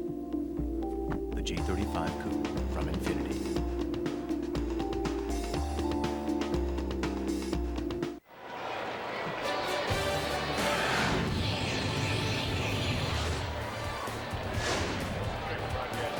Well, how about some 9th inning drama here? 4-4 is your score. Bottom of the 9th inning. Ordonez, the pitcher spot, and Mark Grudzielanek are the scheduled hitters. And comes baseball on WGN, produced by the commander, Pete Toma. The maestro, Skip Ellison, our director. Mark Brady's our associate producer. Our executive producer of WGN Sports, Bob Vorwald. Thanks to our booth AD, Eric Welch. Production assistant, Dan Driscoll. And our studio coordinator back at WGN, Joe Pizzo. Kirk Bullinger comes in the game, and you might remember Bullinger in this series when he gave up a home run to Aramis Ramirez. For him, that was somewhat surprising. And he's given up 2 of them in 7 innings, but it'll be a good one to lead off the 9th. Can't do any better than Tom has off the bench in this series. He's 2 for 2. With a run scored for the Cubs. And the Cubs watch him chop that ball hard to Bagwell for out number 1. The latest issue of Sporting News, I think, rated the Cubs bench as the best in baseball. Quite a compliment. The numbers bear it out. Justifiably so, because they're hitting 280. So now Walker's coming up, and the question for Jimmy Williams, do you bring Gallo in the game? Knowing that you got a right-hander, Grudzielanek, but you have Patterson up after him.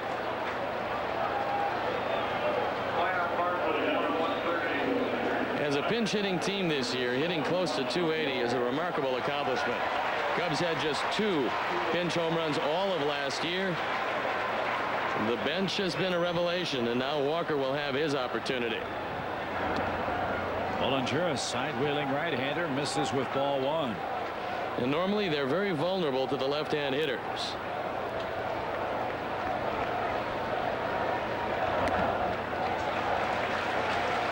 Ball 2, 2-0 your count.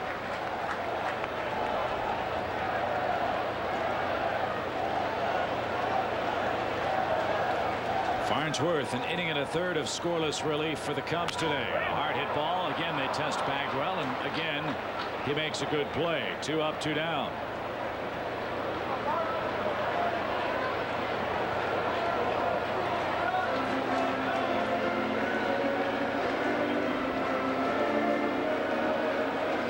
So back up top we go. Mark Grudzielanek is 0 for 4. Many times sidearm right-handers always keep the ball away from lefties, and that's a strong part of their game. That means they're going to throw sinkers low and into the right-hand hitters. And that's where Ramirez hit his home run. Good cut, and he fouled it back for a strike. 0-1 your count. Cub bullpen busy.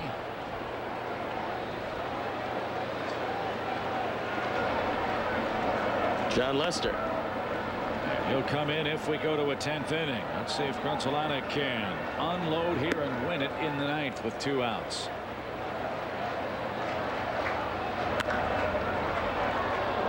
That's going to hit our camera well. Right off our cameraman.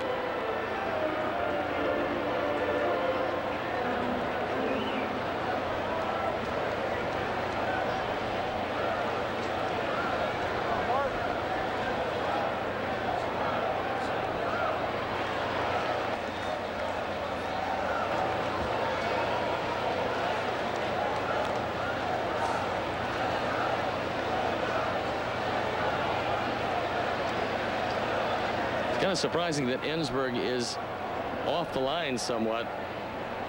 Only that Bullinger has thrown everything over the same corner of the plate.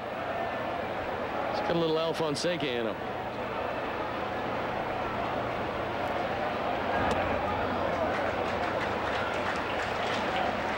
Or at least 80%. 1 ball, 2 strikes. Well, he's going to go outside for show. I think he's going to go back in to get him. Let's see. Driven to right field. That ball's going to get down for a 2-out hit to right.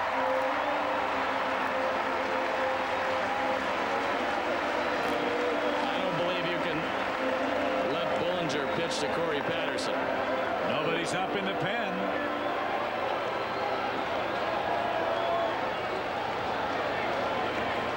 Grudzielanek went low and away to get that one. Good piece of hitting. Jimmy Williams is taking a real gamble here, letting Bullinger face Corey Patterson. A 10-game hitting streak for Corey with 2 infield hits today and a run scored.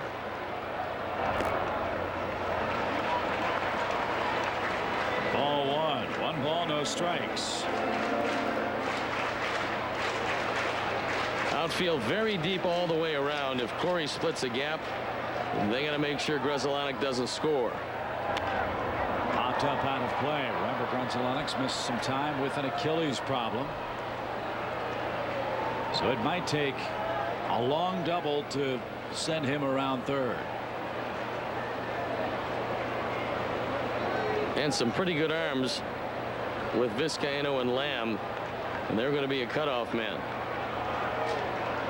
1 ball, 1 strike. And Bagwell had a little trouble with that pickoff throw. That side of the diamond awfully tough this time of day.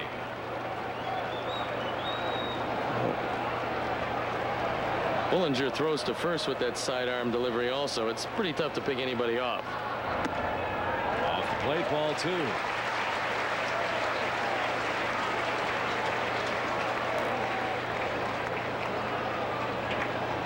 Reason why left-handers hit sidearmers so well is they see the ball. There's no deception. 2-1. Oh, he really buggy whipped that ball toward the plate, didn't he? 2-2. Corey swung at a pitch off the plate. It's one of the few times in his recent rejuvenation where he's expanded his strike zone.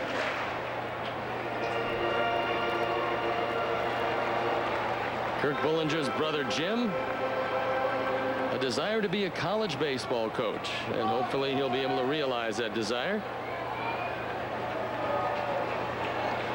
See how many pitches Corey has seen. A third more in the month of June. Wow, called third inside corner. He couldn't pull the trigger, and the gamble by Jimmy Williams works in the 9th inning. Bullinger retires, Goodwin, Walker, and Corey Patterson. And we go to the 10th inning tie. Dude, guess where I am right now? I am getting a Cubs tattoo on my back. Wait until they see this in the stands, buddy. Cubby fan, Cubby Blue, and It's you. gonna be Cubby Blue. Feed the rivalry. Eat a Big Mac Extra Value meal today.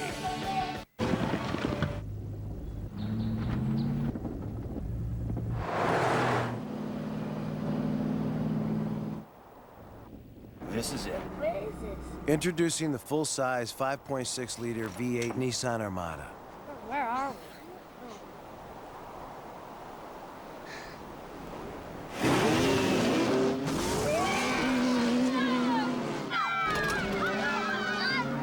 Share the adventure.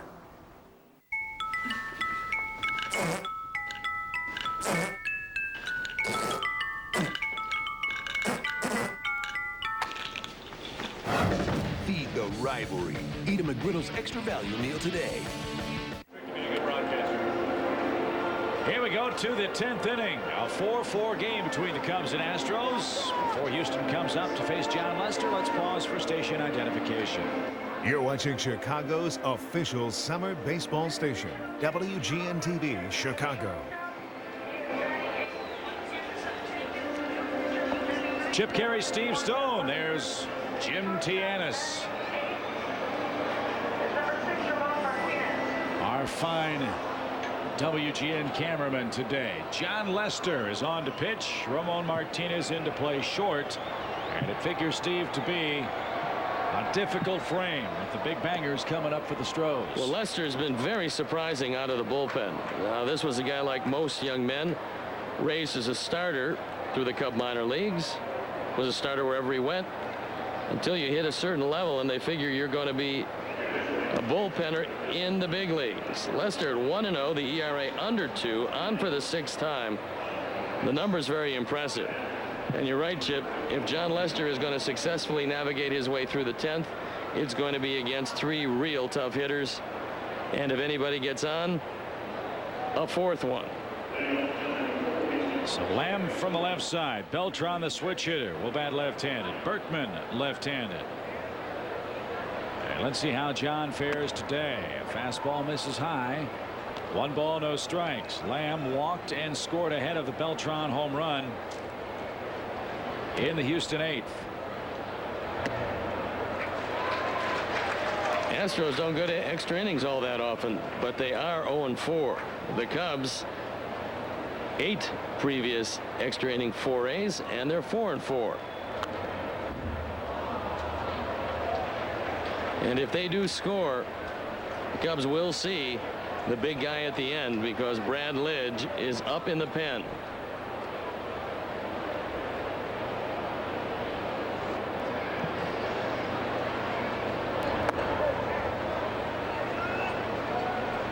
A 2-2 count to Mike Lamb. There's Lidge. We just as soon see him after the All-Star break. This is game number 12 between the Cubs and Astros. And Lester did throw an inning and a third yesterday, marred by only a Biggio home run. And we have, after this one, a 3-game road series and a 4-game home series left with Houston. That will end the month of August. And leadoff walk in the 10th inning. That could be decisive. Here's Beltran, a walk and 2 homers. 4 home runs in the series. They will drag him kicking and screaming back to Houston. Well, one of the most amazing parts about the lifetime American leaguer was the fact that in this ballpark he had hit over 500 coming into this game. So it is no surprise that he's 2 for 3 today. He tried to bunt and takes a tumble. Well, that shows you something about Beltran. He was thinking about bunting, and he was thinking about dragging it with him for a base hit. And at the very least, he was considering moving the man along even if he gave himself up. This is a guy that's driven in the 4 runs the 2 previous at bats.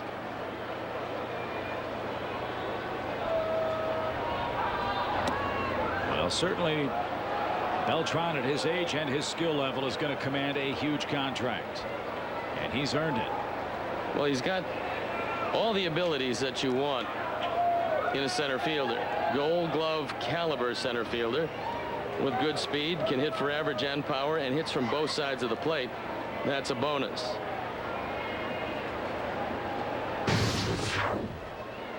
In the 6th, a high fastball. That one left the yard. But it was the next one in the 8th, turning around to hit right-handed. That turned into 3, and that sent this game into extra innings. We're trying to find out how many times Beltran has homered from both sides of the plate. But we like that one in the 6th so much that we'll show it to you again. 2 balls and a strike. This becomes a tough pitch because Beltran, I don't believe, is going to be bunting this one. He wasn't. A good breaking ball. 2-2. Good slider low and in. That seems to be the one soft spot for Beltran. That's if you can get it there.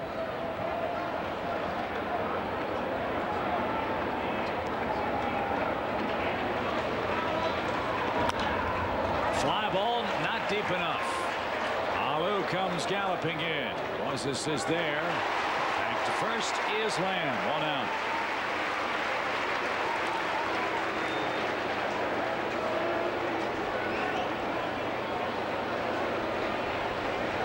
Berkman has hit the ball in the air 4 times today. He's 0 for 4 and has just 2 hits in his last 20 tries.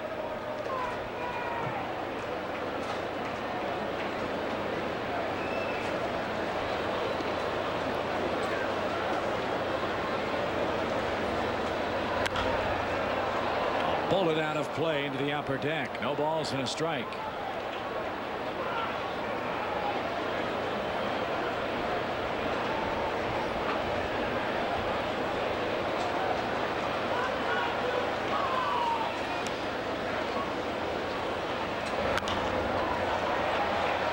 Another chance for the patrons down the left side. From the outfield, a little deeper than normal. Lamb doesn't have great speed. He represents a go-ahead run. And Hawkins continues to throw. You would think that he's just about ready to go if Dusty calls on him.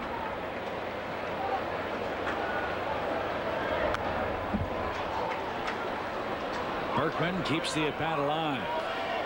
The Cubs have been able to jam Berkman in this series. That's one of the reasons why they've had some success with him. Mark Prior made some very good pitches to him and held him down quietly.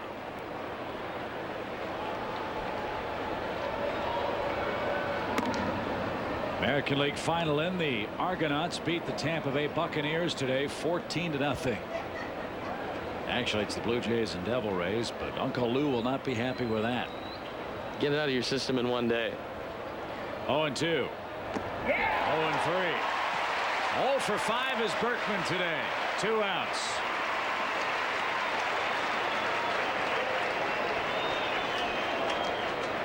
Berkman will be real happy to go and head to the airport because he's been hitless in the series.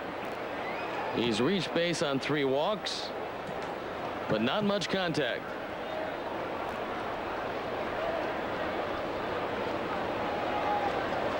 That'll bring up Bagwell. Dangerous hitter.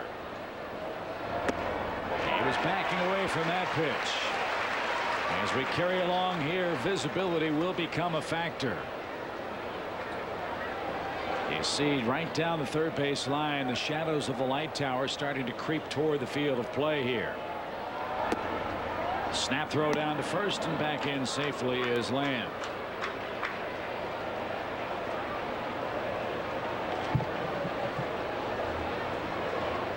There's Jeff Kent.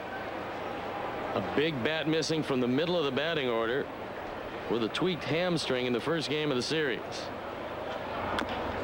Slowly hit toward third. Ramirez gloves, grabs guns, and gets his man. Leicester works around a leadoff walk. Bottom of the 10th inning. Sosa, Alu, and Aramis Ramirez coming up.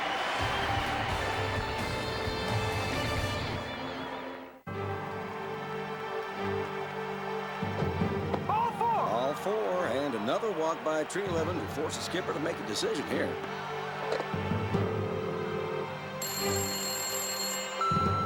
Hey, you've reached the bullpen. Either Dave, your lefty, or Bill, your closer, are in right now, but you leave a message after the beep. We'll call you right back. Nice day for a ball game, eh, ladies? Fresh, smooth, real Bud Light. Yeah, I'm left-handed. It's all here. Pack the car. Pack the car. Car. In Harvard, yeah. Dollar. Tonic. Boston Tea Patty. Patty. I need $1 for a tonic. Y'all want to get some chowder? Chowder. The concert was wicked hardcore. The concert was wicked hardcore. Getting ready to go to Boston? Fly Southwest Airlines nonstop to nearby Providence or Manchester for just $79 each way. You are now free to move about the country. The best-selling minivan of all time just got better. Introducing the all-new 2005 Dodge Grand Caravan. Exclusively featuring available stow and go. 2 rows of fold flat seats with best-in-class in-floor storage. Plus, you can get adjustable overhead compartments. Fold and stow all the seats for best-in-class cargo capacity. All together making the 2005 Dodge Grand Caravan the only minivan with stow and go seating and storage, simply the best. Want more? Get more at the summer sales drive. Grab a Caravan and $1,000 bonus cash. Plus, get a cash allowance of $1,000. Well, Steve, it's obvious that gentleman on the left of that shot has some obvious character issues. An Astro fan here at Wrigley Field wearing the enemy colors, and they've seen a good game. 4-4 is our score. White Sox are in town over the weekend, but our next WGN game will come from Miller Park on the July 5th holiday. Our first look at the Brew Crew. 1 o'clock Central Time here on WGN Sports. Somewhat surprising that Brad Lidge would come into the game. He threw 2 innings yesterday. They're going to face the Texas Rangers, who are a bomber-type ball club coming up in a 3-game series. And here's Lidge again. First pitch swung on, belted deep left field, and the Cubs have won it 5-4.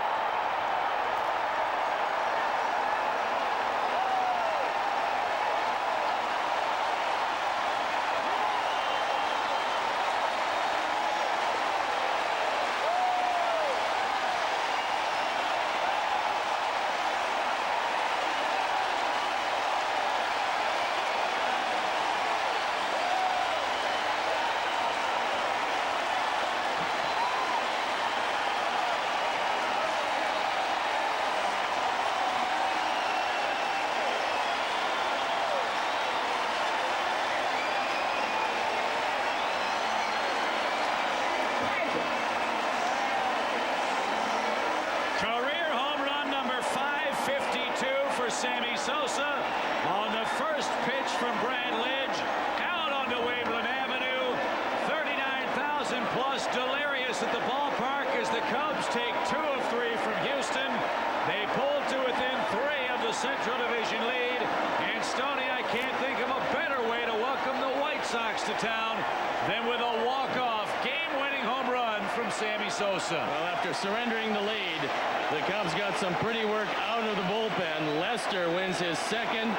Farnsworth keeps the game alive. And after 2 innings yesterday, Brad Lidge had a chance to throw 1 pitch, and it was a bomb by Sosa. The Cubs win a big game. First ball, fastball, inner portion. Sammy knows it's gone when it left the bat. And this crowd has seen a whale of a ball game here today. 5-4, the final score. The Big Blue W will fly proudly above the Wrigley Field scoreboard. And the Cubs now at 43-35, a 2-game lead over the Houston Astros in the head-to-head season matchup. Again, something, Steve, that will prove to be very important by the time we see these guys at the end of August. Well, the Cubs are in real good shape if they can put together a winning streak by the time the Cubs no longer see the Cardinals or Houston. Sammy Sosa and his towering home run, our Budweiser play of the game, as you would expect, on to Waveland, sending a very big crowd home, exceptionally happy. Lidge the winner now, or I should say Leicester the winner. He's 2-0. Lidge the loser falls to 2-4. The Cubs take 2 of 3 from the Astros in heart-stopping fashion. Hope you enjoyed the ball game. For Steve Stone and our entire crew, Chip Carey from Wrigley Field inviting you to stay tuned for the 10th inning show. It's coming up next.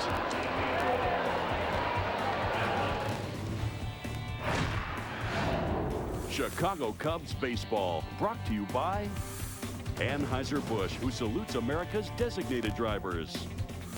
Dodge, you can take life as it comes, or you can grab life by the horns. Dodge. 4,000 CarQuest Auto Parts stores all across North America. The Illinois Lottery. Have a ball with the Illinois Lottery during their 30th anniversary celebration. By Pepsi. It's the Cola. And by Southwest Airlines. Over 2,800 daily nonstops to 60 destinations all across the country.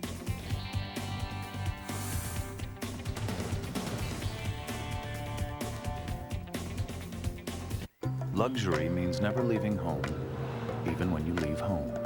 Surround yourself with DVD entertainment for 7 passengers. 315 horsepower. Remarkable handling. Satellite navigation, a rear view monitor. Well, that's the scene outside the ballpark here at Wrigley Field. And obviously that Chicago police officer